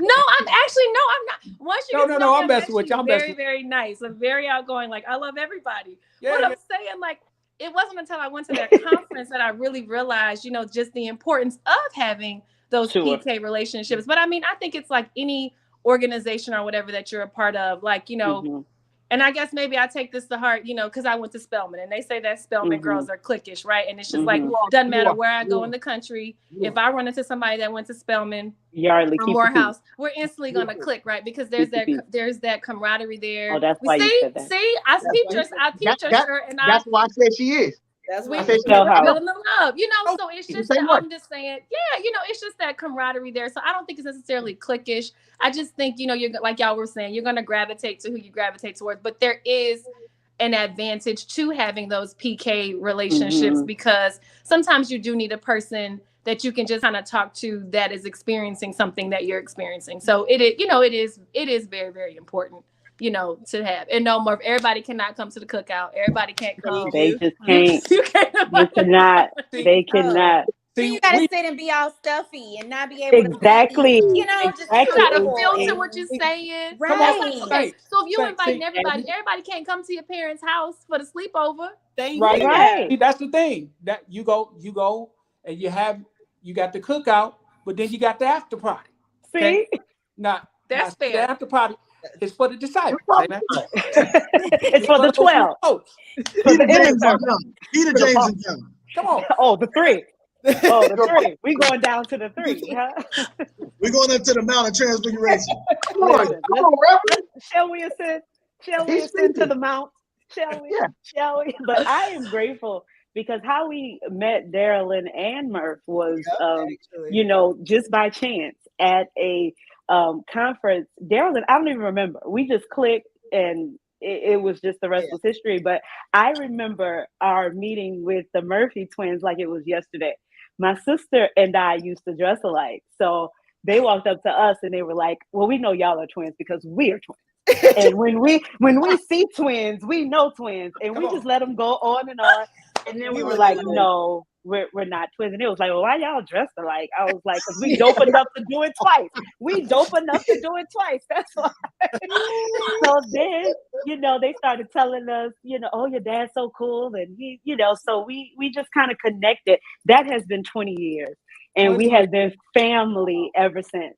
Amen. So, it's all love, but it has to click. If that click don't happen, dog. We can't force it. Yeah, I don't know what you want me to do.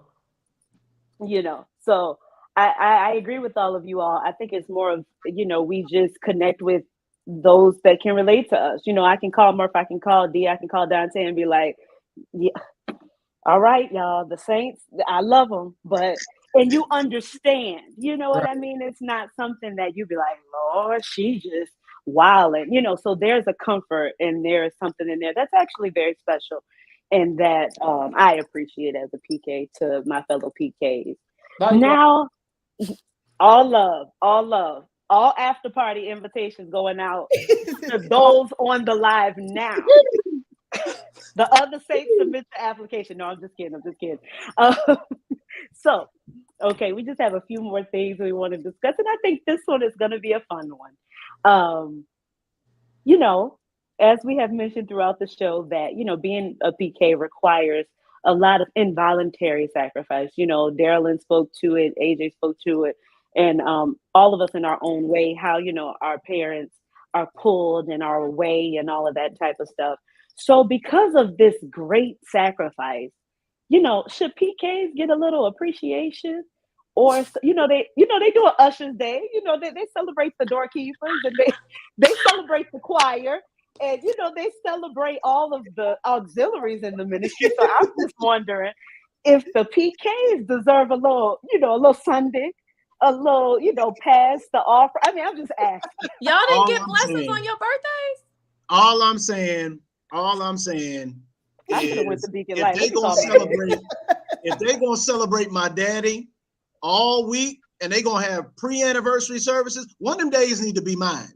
Yeah, not pre-anniversary. ain't nobody That's gonna talk to celebrity. me. You got to be at all the services too. I got to be there front and center on the drums. Come on, man. One of them days. That's just I live with selfish. him. A whole day, That's a whole selfish. one, a whole one. Hilarious. But what do Give me y'all my think? day. And I know it's comical. I know it's comical. But Darrlynn, to answer that, my dad will always say, and when we were younger, I don't really remember that well, but he'll always say, okay, my daughter's birthday is coming up or whatever. And people are kind. They are kind and they do give us things. But I'm talking about, put me in my finest and pull me up to bring the high chair to the and front you for wonder me. why they talk about you. They think we celebrities. See, Hey, that's that celebrity in y'all. see. Wow, You They know what? got up there and preached that out ain't one prophesying sermon. against us, ain't it? They didn't No. preach out one sermon, but you want to be put on a My put on your God, my finest. God. Go check. Don't hardly want to be at church. You know what? I'm Come on, talking man. about for the sacrifice. Y'all But supposed give to me be my on day my though. side. Give me my day. Y'all supposed to be on my side. What do y'all think? Do y'all think that's too far? What do y'all think? Well, let me say, well, I told you last time. Number one, I actually and authentically, I don't even believe in those days anyway. Yes, you Uh, have to share that. I told you already. I don't believe in them anyway. I used to hate them from my dad. I used to hate them because I just thought they were stupid. I thought they were just dumb, and I just pay him a good salary, and he'll be good. And it comes from those appreciation anniversaries come from many moons ago when African American pastors they could not they didn't draw salary, and so once a year the church would buy him a suit and they have a big dinner for him. And now that we're drawing salaries or whatever, and we have jobs and things like that, just be nice and go forward. No, my kids don't deserve a day because my kids don't do nothing. And but be my kid because I'm a different kind of pastor. You're right. My kids don't do nothing but be my kids. My kids are my children. They don't belong to the church. They're my children. Sure. I have 3 girls, 17, 15, and 13. That's my age, 17, 15, and 13. My 3 girls, and they're my babies. And so I show them appreciation. And my day, I'll tell you, my wife doesn't argue with me. I'm the pastor, so it's not Pastor and Wife's Appreciation Day. I'm the pastor. She works for the state of California. I don't get a check when she get a check. So, and that's, but, but Okay. You don't let her sit up front with your doc. Huh? What's that? You don't let her sit up front with your doc. I don't sit up front. I don't sit up front because I don't have a day. I don't do it. I don't do it. Okay. I don't have, He said, You better not have a day and not have it with you. but see, if I did, Murph. no, if I did the way my wife is, she wouldn't want to do it anyway. That She's man like, said, "I am the pastor." And so because she's my wife and I care and I take care of my family and so And I mean, she walks the walk with me, but that's my vocation, that's my job as well. And because I authentically know where those days come from and what it's really about. Some people they take advantage of those times. Sure. That's true. During the pandemic, they came back to have church for their anniversary and then went back to pandemic church. That's crazy. And to me, that stuff is wrong. And I love God's people. I love what God called me to.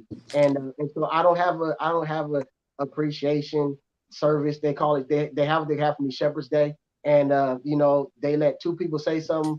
I preach it. I don't invite a guest preacher because I'm not sharing. If you want to give me something, I'm not sharing what you give me to somebody else. My church does well. My church does well by me. I don't need anybody to come in and do nothing nice unless it's one of y'all daddies who want to come in and be nice. Bishop Brister has my Uncle Darryl. Bishop was my Uncle Bishop. I said my Uncle Wiley. And your big brothers. That's my big bro Will. But other than that, but my kids know they're my children. Now, do they deserve things for being my children? Yes. And I shower them and I bless them all the time. My girls get whatever they like. They're the most spoiled kids in the absolute universe. I give them whatever they want. And that's my job. And my wife gets on me, but that's all I got. I got 3 girls, so I give them whatever they ask for. So, but no, I don't believe that PKs deserve appreciation days. When we get our jobs and we do what we're supposed to do, then we can find those jobs and appreciations. But other than that, I'm gonna let my dad and whoever the pastor is, I'm gonna let them get it because they have the vision, they carry it, and I'm probably pastor because I'm a pastor. They carry it and they stay up all night. They cry, and even when the wife goes to bed, the man of God or woman of God, husband goes to bed, man of God, they're still up laboring for the vision. And God's still getting it to them and things like that. So no, I don't believe that anybody, if you're going to have one, then the person who's in the job deserves it. My wife gets a raise on her job. They don't give me a raise. She gets the raise, even though I got to hear about the ladies at her job and she don't like. She gets the raise, And so that's what it is. You don't have to agree with me. That's just me. I'm not a chauvinist. I just, believe in because if my wife was the pastor, I just wanted to call me first man and just call me first man. And I don't want to impugn on her day by trying to get something out. Shut up, Dontè. You know what? That just sent me to the moon, Doc. Bless your heart. Well, I mean, if any of us did think we deserved a day, we definitely can't say it now. No. I want my flowers. No, you can say my flowers. Last time I said it. Dontè I'm messing with you. I'm messing with you, brother. I'm messing with you. Dontè wanted a day. I'm just saying, if you're gonna bless somebody, if you're blessing me, bless them too. Don't let it flow down the family. Let's truly practice what we preach. If it flow from the head down, go and bless my cheerings.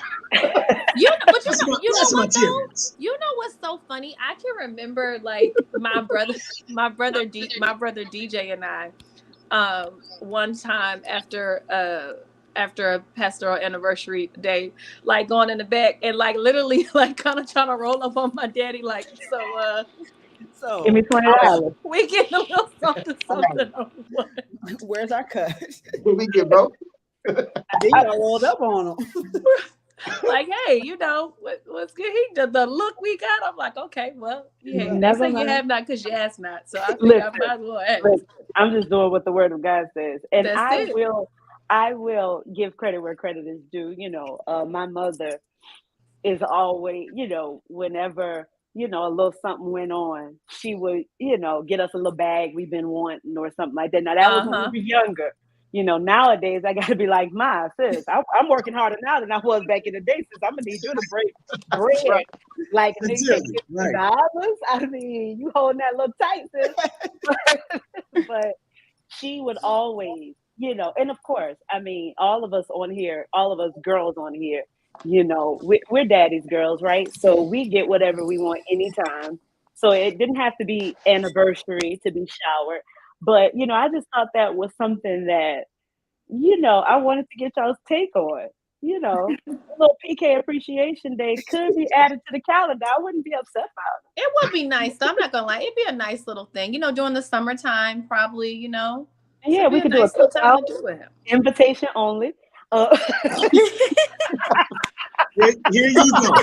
Here you go See, with now this you done blocked your nonsense. blessings. I had to All throw you it in need is there. the hard work. All you That's need why is the hard work. Lee, that's why they think we funny acting.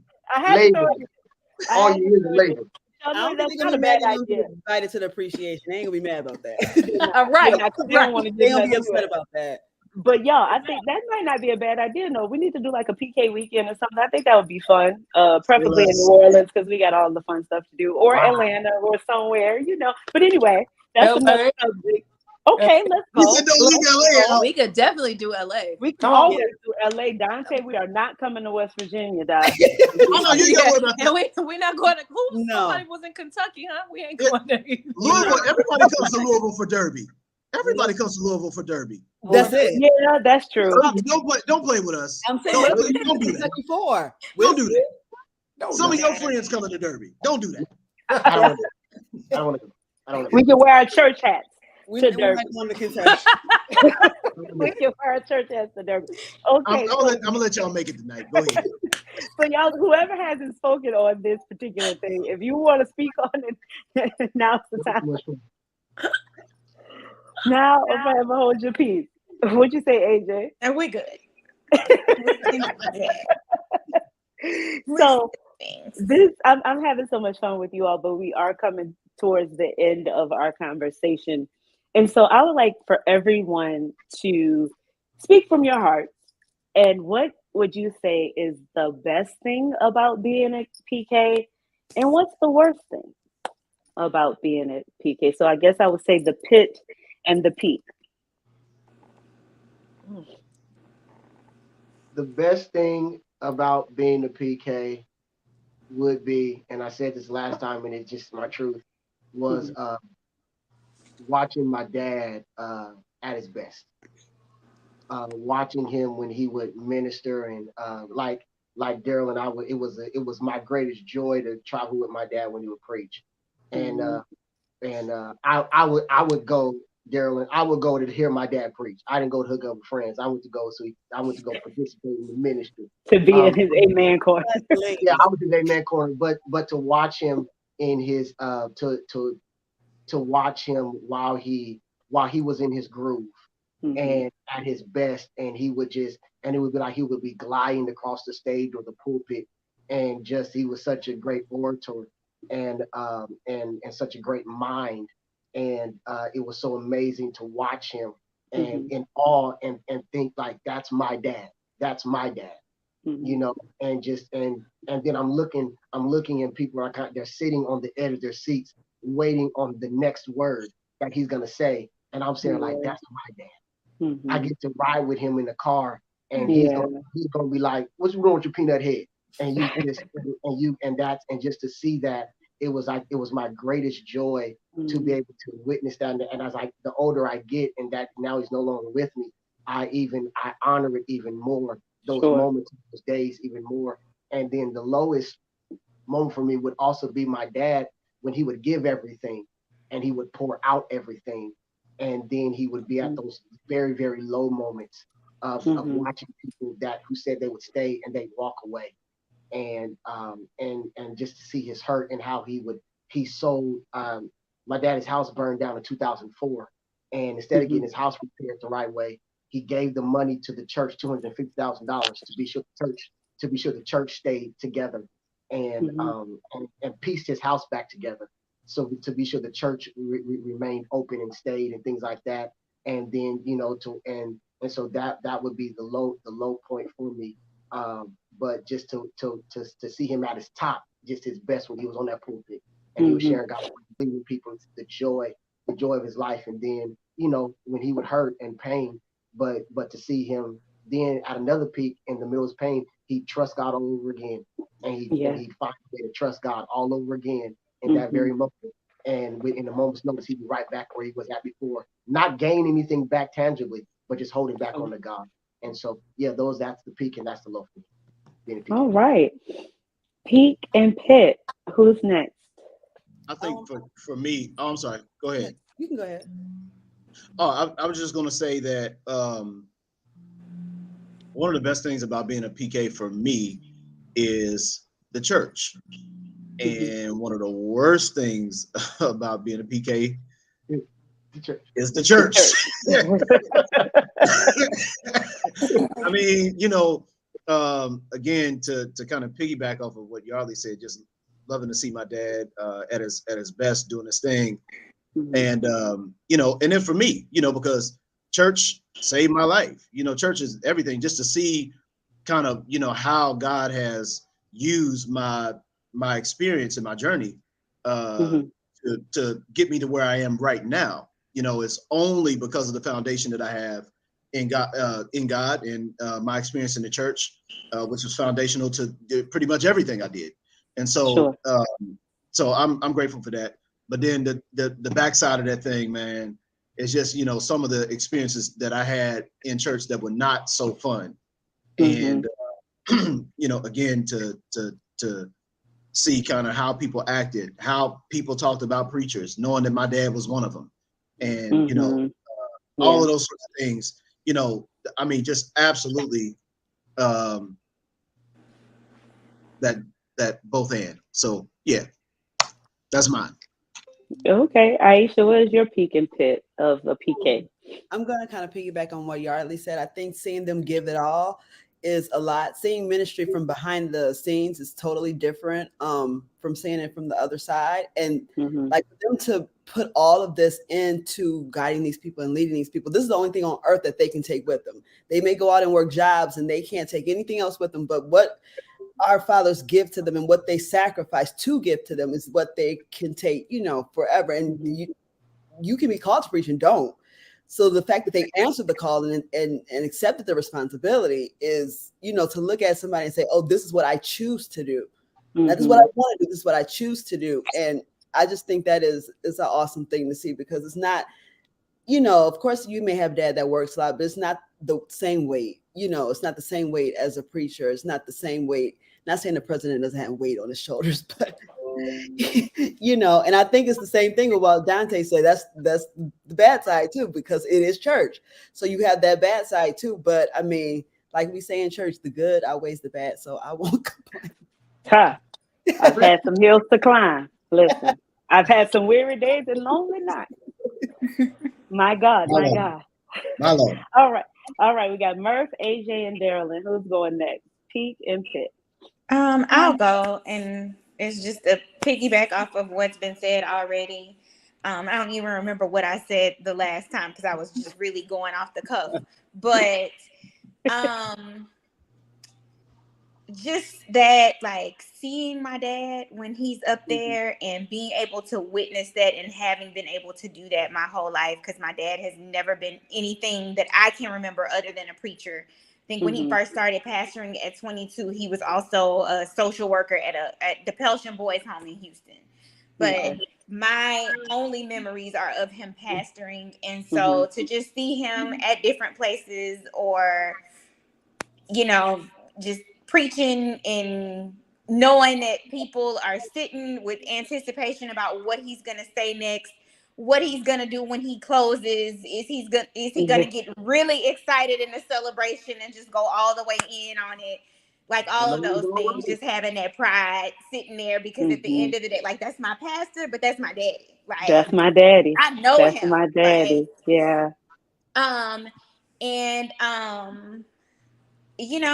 But like y'all said, it is the church, and there is that sense of, hearing people murmur and say little things, the way that they do, and just things of that nature that can kind of be disheartening. And I'm grateful for it, because in my weakest and worst of times, church and just going, knowing that some kind of way I feel better by the time I left, those are the things that kept me.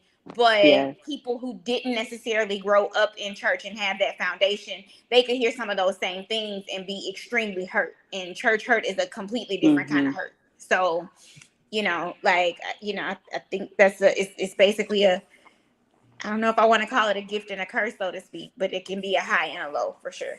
Yes. And the Right Reverend, His Grace Bishop J. Douglas Wiley is in the house. Hi, Daddy. Hi, Daddy. Bishop. And let me tell y'all what my mama gonna say. She gonna be like, I've been on the whole time and you ain't said nothing about me. Cause y'all, it's always about y'all daddy. Mama, Hey, I see man. you, sis. I love you. I love you. Murph, D, which one of y'all want to go first with y'all peak and pit? I'll go ahead and go. So I would say for me, the peak would be, I mean, kind of like you guys were saying, like, it's just amazing to just kind of be in the presence of your dad and, you know, seeing them do what they do. But, you know, I think one of the other awesome things about being a pastor's kid is the other men and women of God that you get a chance to interact with as well, who come to your parents' church to minister and preach, and being able to connect with them. I mean, especially now as an adult, you know, it's amazing now to be able to interact and build my own relationships with some of my dad's friends that are in the ministry. So I think that that's an amazing thing, and that's an opportunity that everybody doesn't get. So I think that that's really great to be able to, you know, even just something as silly as, you know, just being Facebook friends with some of them or Instagram friends with some of them, and just being able to talk to them, you know, on a personal level and crack jokes and things like that with them. I think that's a really cool benefit that we have, and I don't know if everyone takes advantage of it, and if you aren't, you should, because it's great to be able to do that. And I would say the pit for me would honestly be just having to share my dad. You know, I'm, like I said before, I'm such a daddy's girl, and my mother passed away when I was young, so that made me and my father be very, very close. So I've always been just real protective of him and didn't like to share him. I remember being a little girl and other people would, you know, refer to my dad as, you know, their dad, like their spiritual father. And honestly, I didn't like it. I'm not going to lie. Like, I really didn't like it. I'm like, don't call him that. That's my dad, you know? Listen, so, that's a whole nother show, sis. So that's a whole nother show, you know, but I would say that would probably be the pit, is just, you know, having to share my dad with so many others, and understanding that that's the calling, and I got to chill a little bit, but, you know, in my 30s, it's still the same way. No, you don't. That's not your daddy. Don't chill. Please don't chill. Yours. You're right. I usually don't chill. I'm being modest for the camera. I like it. Oh, what you say, Murph? What's the peak in the pit? Come on, Prophet. If all of these questions are making me think, just they're really thought provoking. I would have been saying something because I didn't want to be last, but well, come on, Doctor. Wait I on you, didn't Doctor. either. That's why I hurried up. Oh, you got there before me. I was thinking I'll go first. Yeah, as I bring this thing to a close, you know. Doc, close it up, sir. No, bring it on. For me, the beauty of it was that my dad, my grandfather, they really positioned our family to do it together. Like, beautiful. I think that was our protection in it all. Cause it's really like, Black church is different. It's a different thing, man. And it's like, But I think because we all did it together, that was kind of the protection of it. And it gave, like, I've been saying this word a lot, and it really hits home. Like, it was a safe space for us. Like, we always had a safe space to, like, try different things, or like, I remember us being in prayer, and, you know, we're hearing things for the first time, and he sees that, so he's giving us this room to say something or to sing something. It's really where we found our confidence in God. Really. And but as all of you are talking, and all of you have kind of hit on it, but a part of that is there's no turn off. You know, it's always, you know, somebody calling at midnight, or always on call. We got a big old game. We got a big game, but you got to go, you know, to the church. Something happened with somebody, you know, and it's a little different now, but that was different. it was the beauty and the negative of it, I guess. Mm-hmm. It don't turn off. Right. It don't turn off. You know, Mm-hmm. like Yeah. so. But that's one thing I'll forever be grateful for is, you know, us being able to do it together. Yes. Yes. So Because I don't think I would have the stamina to do it if we didn't do it together. I Yeah. probably would be doing something else for sure. Same. Same. For sure, for sure. Yeah. So praise the Lord. Yeah. And yes. that kind of made me think of my family, and I would have to say in my adult life, the peak is that to have parents who hear you, to have parents that see you, to have parents that respect your opinion and take into account, okay, yes, this is my child, but their opinions are valuable. And what they're telling me, I am willing to put things into action, so to be able to do it together with people who respect you, especially that, being your parents, and you don't have to always hear, well, you just been doing this 15 minutes, you don't know nothing, it feels good to know that the people around you, especially when it's your family, that they love and respect you. So I would have to say that is definitely a peak for me. I ain't gonna go into the pit. Y'all know that, there are things, but we eat the meat and we throw the bones Amen. away. Listen, we eat the meat and throw the bones away. Listen, you all, this has been such a wonderful conversation. I love you all so dearly. You all know that. This is my PK crew. When I call, they answer. I love you all for that. I appreciate that. I'm not gonna get all mushy and stuff, but they know that I love them and that I appreciate each one of them for who and what they are in my life. Because these are some big folks, y'all. We got some big folks. We got some heavy hitters up here. But that's what friends are for, and I love them dearly. So we're going to wrap this up with, now, whatever is that big old PK misconception that y'all want to pin to the wall tonight, that you say, no, this is what y'all think of us, this is what y'all say about us, but the devil is a liar. What is that one big misconception, PK misconception, that you want to address? And once you address your misconception, go on and tell the people where to find you on social and how they can connect with you. And if you have anything cool and dope coming up that you want them to be a part of.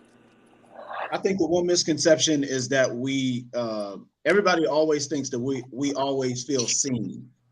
And we don't always feel seen and affirmed and all of that good stuff. That's good. So I think that's important for everybody to know, is that, That's good, a little bit of extra goes a long way. So thank you in advance for that. But you can follow me on all social media platforms at Dontè L Jackson, Donte L Jackson, Jackson. Everywhere. Thank you so much for following your boy. Let's get it. Thank you, dear. Appreciate you. Yardley, talk to us. What's that biggest misconception we nail into the wall tonight? First, thank you, Alicia, for letting me be on. All of y'all, thank y'all. It's been such a blast, man. I've known your dads, now I get to know y'all. It's just absolutely incredible to, get closer. I know Alicia and Ron, but just absolutely amazing. Get to know you all. Love to you, brother. Spin on and keep rolling. I like to travel, so let's keep rolling. Nevertheless, I guess a misconception is I'm a dad for my girls, and I guess it's that those are my kids. They're not the church's kids, and can't nobody in the church tell my kids nothing but me. They're mine. I can. It's a new day, Dot. It's a new day. It's a new day. Those are my babies. Come to me about my kids. I know my kids. Just leave my babies alone. Don't talk about my kids, because I'll go to prison behind my kids. And there's nothing. I got girls. I'm a girl dad to the heart. I was a girl dad before Kobe's girl dad came out. And I'm for real. I'm true to this game about my girls and about my wife. That's my family. Sure. It's my family comes first. My family comes first. I'm a different kind of pastor.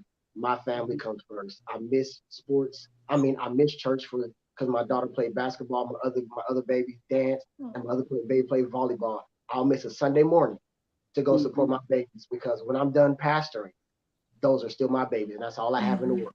Yeah. And so I love preaching, but I love my babies. I love my babies more. My wife purposely, whenever we go on vacation, she likes leaving on Sundays just to prove that she can take me away on a Sunday, just to prove that I can do it. And I'll gladly go because that's what God gave me. And so I'm a father, I'm a husband, and I'm a father first. First, that's my first ministry. And so that's so anybody can say nothing about that. He's always at the church. No, because my girls are at the church with me if I'm there. And my doors, I have an open door policy. All times with my girls. The only reason why they didn't come in here right now is because they upstairs doing something that they want to do. Other than that, they're always in and out of here because they don't care because they're mine. They don't. I don't care who I'm counseling. If you're on the ground crying and my daughter comes in, you'll be all right. My baby needs me. You sound like my daddy. And it won't change it because those are my babies. Yeah. So anyway, you can find me on Instagram at Yardley G, YARDLEYG, Facebook Yardley Griffin, and Pastor Destiny Church, Destiny Experience Church here in Sacramento. If you want to follow the church, Destiny Church on Facebook. All right. Thank you so much. I appreciate you guys. Love y'all. Thank you, Yardley. Thank you. Darrlynn, what are we nailing? I'm going to stop saying wall. We're Christians. What are we nailing to the cross? What misconception? What I want to nail to the cross is that just because we are preachers' kids does not mean that we are closer to God just because of our parents. I just want everybody to understand that we got to build our own relationship with God. We not getting a beeline to heaven just because of who our dads are. So no one understand that. Sometimes we got the same struggles. What'd you say? Sometimes I wish we did. You are darn skippy about that. So that's my thing there. And then what was that? Oh, where to follow me? Okay, so on Instagram and Twitter and all that, it's Lynnd86, LYNND86. And on Facebook, it's Darrlynn Brister Alston.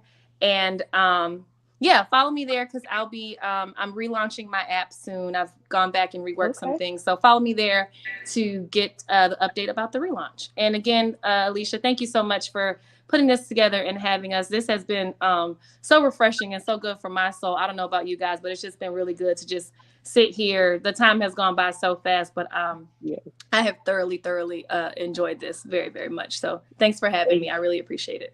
Absolutely. And just a quick story about that, y'all. I texted Darrlynn because I had something going on, and she texted me back like a few days later. She was like, "Girl, I'm so sorry I was out of town. What do you need? When do you need me?" I'm there. So I appreciate that, D. I love you and I appreciate you. Murph, what we're nailing to the cross on tonight, sir? I'm not putting you last this time. God, Lord has heard my prayer. I know that preacher got something to say. That's what I know. The last preacher got something to say. Listen, them is Wiley glasses right Don't there. do that. You do have on the Wiley glasses. The Wiley family. You do. I want to say that they inspired my frame anointing. Come on. My Lord. Yes. But for me, I think just we don't read minds. PKs are not super spiritual. We don't have any superpower that allows us to have this. We're human. We're nice. We're generally nice to people who are nice to us. Yes. And we don't read minds. And if you come correct, we come correct. Yeah. And because of spiritual growth, we still gonna come correct. But even if you don't, but he who has friends must first show themselves friendly. And so most if you come friendly, we're definitely friendly. So just if you feel like there's I think this conversation breaks some of those assumptions that people have about PKs. And so I think this was valuable. And man, we want to help just as much as our parents want to help. We want to serve just as much as our parents want to serve. We want to be a blessing and a addition to the kingdom as well. So just treat us as such. Treat us as we growing in God. We growing in grace. We mess up too. We still human, but we love great. We love hard. That kind of thing. That's what I want to nail to the. If that's even something to nail. Yeah. That's good. That's good, Reverend. That's good. Tell us where to find you, Doc. Tell us where you at. Man, y'all gotta pray for my social media. Lord. I try to get on there, but it's you slipping in the darkness. I'm doing better. I am doing so much better. My IG is the Billy Murphy. That's THEE Billy BILLY Murphy MURPHY, and my Facebook is DeJaughn Murphy DEJAUGHN Murphy MURPHY. Love y'all. Talk to me. Whatever. I'm always. I may not get to my messages soon, but I'm gonna look in there. If I see it there, I'm gonna respond. Now I do that. You'll get there eventually. Yes. Yes. Thank you so much for being here, Murphy. You and Vaughn, y'all will be our brothers always, and we love you all so dearly. Love. Thank you for inviting me. Thank you for allowing me to be a part of this space, and I've definitely enjoyed myself. Thank you. Come on, preacher. I was blessed. AJ, what's the misconception? Sis? What are we setting straight? Just we know church people because this has been our whole life. So, yes. But just like you can say some things, I think now that I'm older, it won't be necessarily a reaction, but I will have a response for you. Because I am human, and so I'm gonna be a lot more spiritually mature about it than I used to be. But I'm going to respond. I'm going to respond. And that's it, because I think sometimes people take for granted, they think they can just say whatever and talk to you however, and that because you're in the position that you're in with ministry and being the pastor's kid, that you can't say anything. So I can lovingly respond. Listen, take heed, thanks to God. Give a nice little loving read, but a read no less. Nonetheless. That's it. Okay. Do you get prophetic words with those readings? Do you get prophetic words with those readings? I don't know. I don't think so. That's not my area. Hey yo, you gotta chill. You gotta chill. Go. Where can we find you, AJ? Where can we find you on social? So I'm AJ Glynn on Facebook, and then on Instagram, I'm pretty sure if you look up AJ Glynn, it will come up because it's kind of complicated with a bunch of dots and dashes, but it's AJG on there, GEE. But that's pretty much it. I don't keep up with Twitter. I have one, but I haven't been on that thing in so long. I don't know how to tell y'all how to find it. Don't even know the email, the username, or nothing like that. Thank you, AJ, sis. I love you and I appreciate you. Love you too. Thanks for having me. Absolutely. All right, Sister Wiley. I'm sorry, Elder. Come on, Wiley.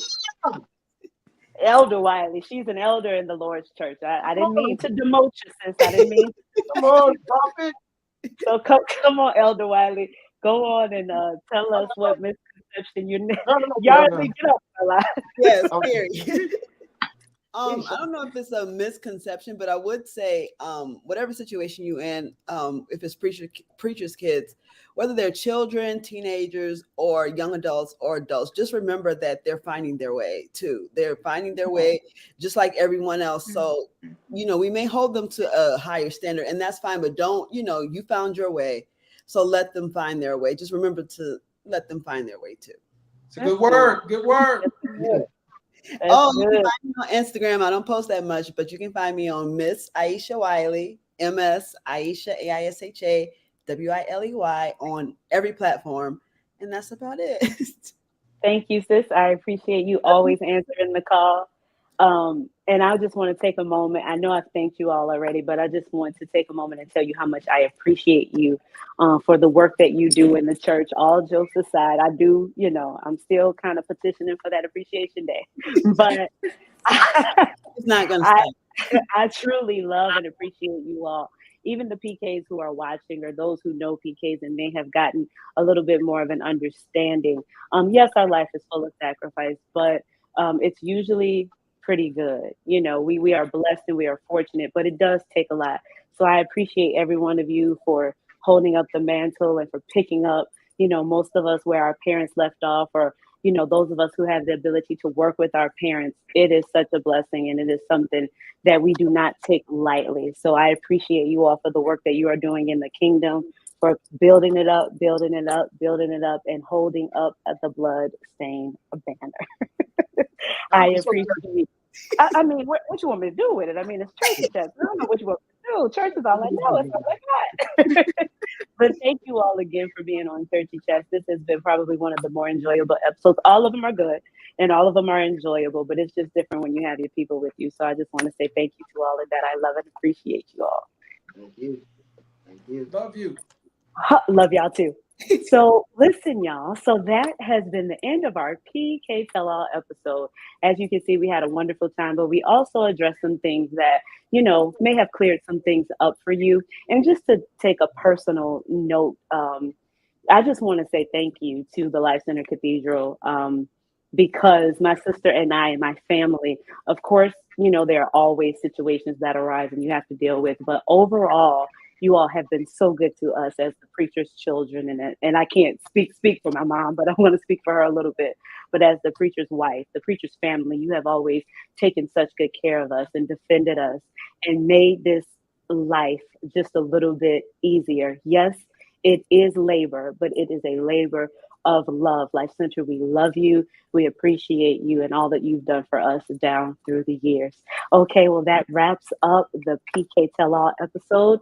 We will have some more pop-up episodes before we actually do the season 4 premiere in the fall. So you don't have to wait all the way to the fall. So just follow us on Facebook and Instagram just to see when we have one of these good old episodes coming up. I think that's all. I've enjoyed this night. Thank you for tuning in. And until next time, stay churchy, folks. Good night.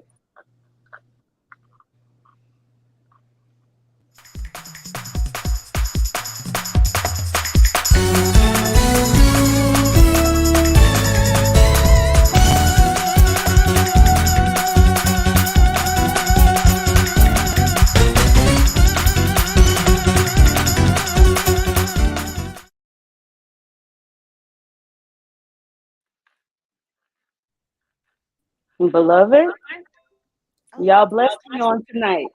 Thank you. Beloved, Thank you.